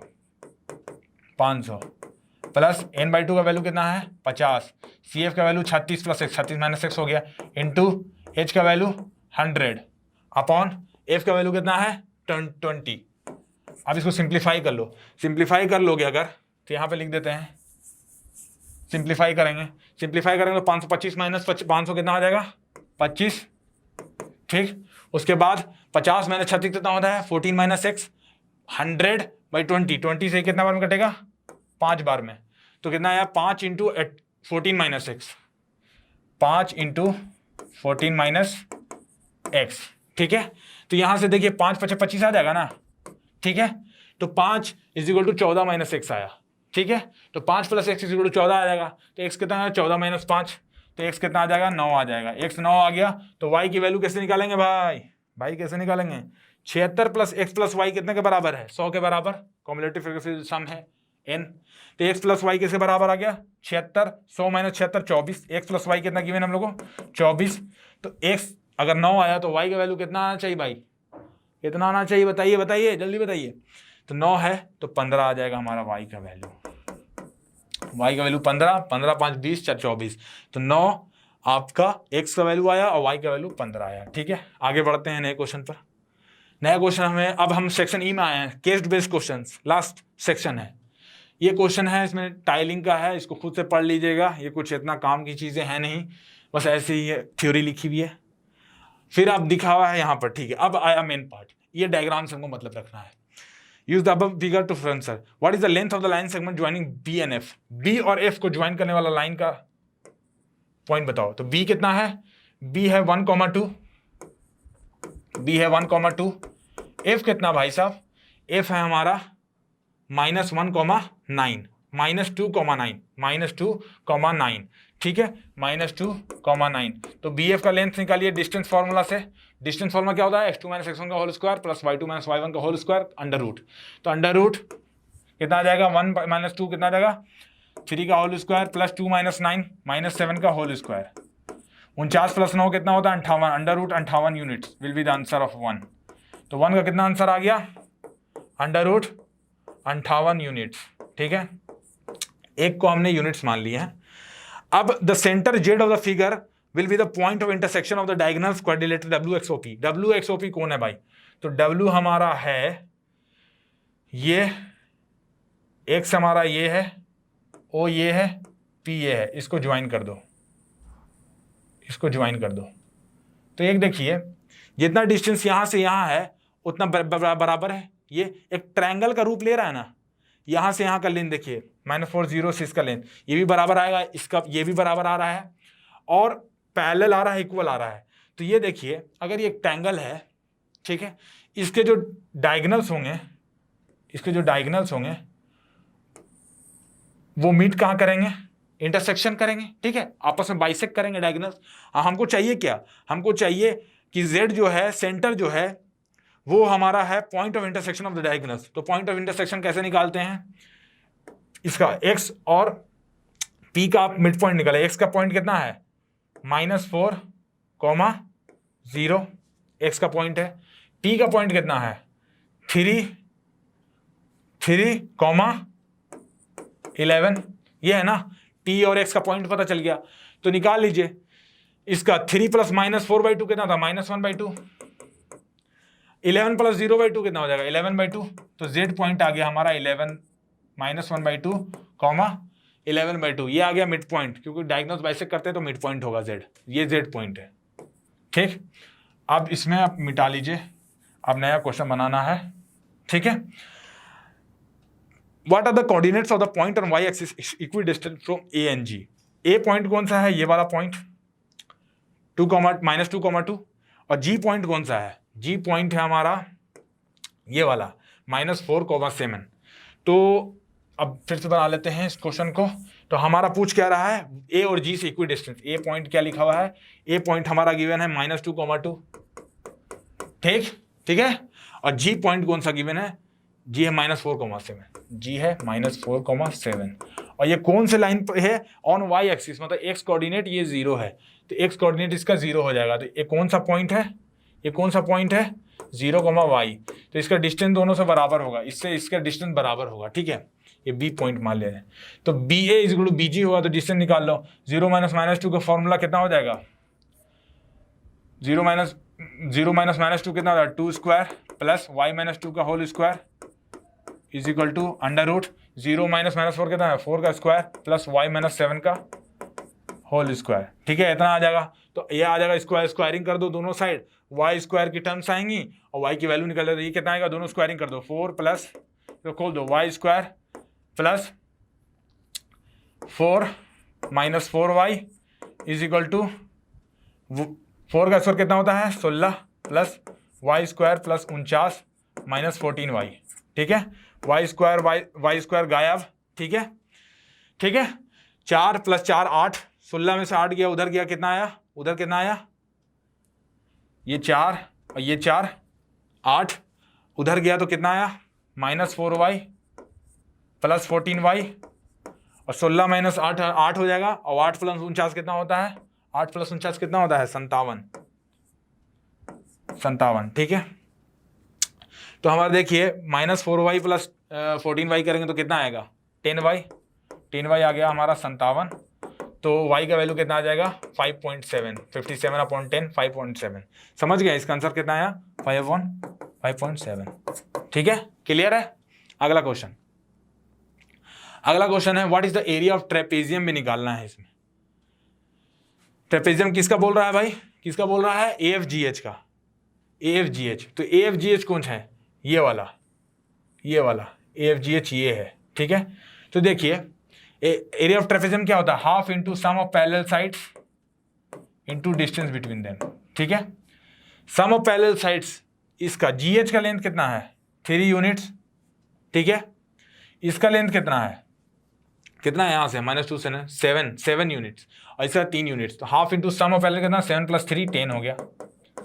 डिफरेंस बिटवीन देम, डिफरेंस कितना है 2 यूनिट्स का, तो इंटू 2 तो कट गया, 10 यूनिट्स आया। ट्रेपेजियम का एरिया आ गया हमारा FGH का 10 यूनिट्स। ठीक है, कैसे आया, समझ गए, ग्राफ से, सिंपल था, सिर्फ ग्राफ की मदद से क्वेश्चन बना लिए। अगला क्वेश्चन में लिखा हुआ है कि the school auditorium was to be constructed to accommodate at least 1500 people and the chairs are to be placed in concentric circular arrangement in such a way that each succeeding circular row has 10 seats more than the previous one। मतलब कि ये एक AP है, पढ़ के आप समझ गए होंगे। तो D = कितना दिए हुए हम लोग को, 10, कॉमन डिफरेंस 10 दिए हुए है भाई साहब। अब बोल रहा है if first circular row has 30 seats, first circular row में कितना है, 30 सीट्स हैं। मतलब A कितना दिया हुआ है, फर्स्ट टर्म 30, D = 10। पहला पूछ कह रहा है 10th रो में कितना होता है, T10 निकाल दो। T10 कितना होता है, A + 9D। A कितना है 30 और 9 × 10 90, 120 आंसर। पहले का 120 आंसर, सिंपल था, बन गया। दूसरा, 1500 seats in the auditorium, how many rows need to be there. तो 1500 सीट्स हैं, मतलब कि 1500 सीट्स हैं, तो n के यहाँ पे सम दिया हुआ है, सीट्स मतलब सीट्स का सम, हर रोज में सीट्स का सम। तो 1500 आ गया सम का फॉर्मूला कितना होता है भाई जी, n/2 × 2a + n-1d सर। ठीक है, तो n/2 कितना आ गया, पता नहीं, n नहीं पता है। 2 × a कितना है, 30 30 दूनी 60 प्लस n-1 × 10। ठीक, तो 1500 × 2 3000 = n × 60 प्लस ये 10 है। ठीक, ये 10 है, D हमें 10 दिया हुआ था। तो 10n - 10 तो 50 + 10n, तो n × 50 + 10n। अब देखो यहाँ पे 10 कॉमन ले लोगे तो इधर कितना आ जाएगा, 300 = n × 5 + n। ठीक है, तो n² + 5n - 300 = 0 कर लो। तो 300 कैसे आता है भाई, 20 15 300 होता है। तो n² + 20n - 15n - 300। इधर से 2 रूट्स आएंगे, n = -20, n = 15। अब पॉजिटिव ही लेना है, n = 15, n = 15 इज रोज हमारा आंसर आ जाएगा सेकंड का। ठीक है, समझ गए। थर्ड क्वेश्चन बोल रहा है if 1500 seats are to be arrange in the auditorium, how many seats are still to be left to put after 10th row. तो 10th रो के बाद भी कितने सीट पुट करने हैं। तो ये देखिए, मेरे को बताइए कि 1500 सीट्स अरेंज करनी है, तो 10th रो तक का सम कितना होगा। 10th रो तक का सम निकालिए, S10 कितना होगा, 10/2 5, 2a 60 प्लस n-1 9 × D 90। तो 150 × 5 कितना होगा, 750। 750 सीट्स होंगी 10th रो तक। 1500 सीट्स अरेंज करनी है, तो 10 रो के बाद कितना बचेगा भाई, 1500 - 750, तो आंसर आ जाएगा 750 सीट्स अभी भी बाकी हैं। समझ गए, ठीक है।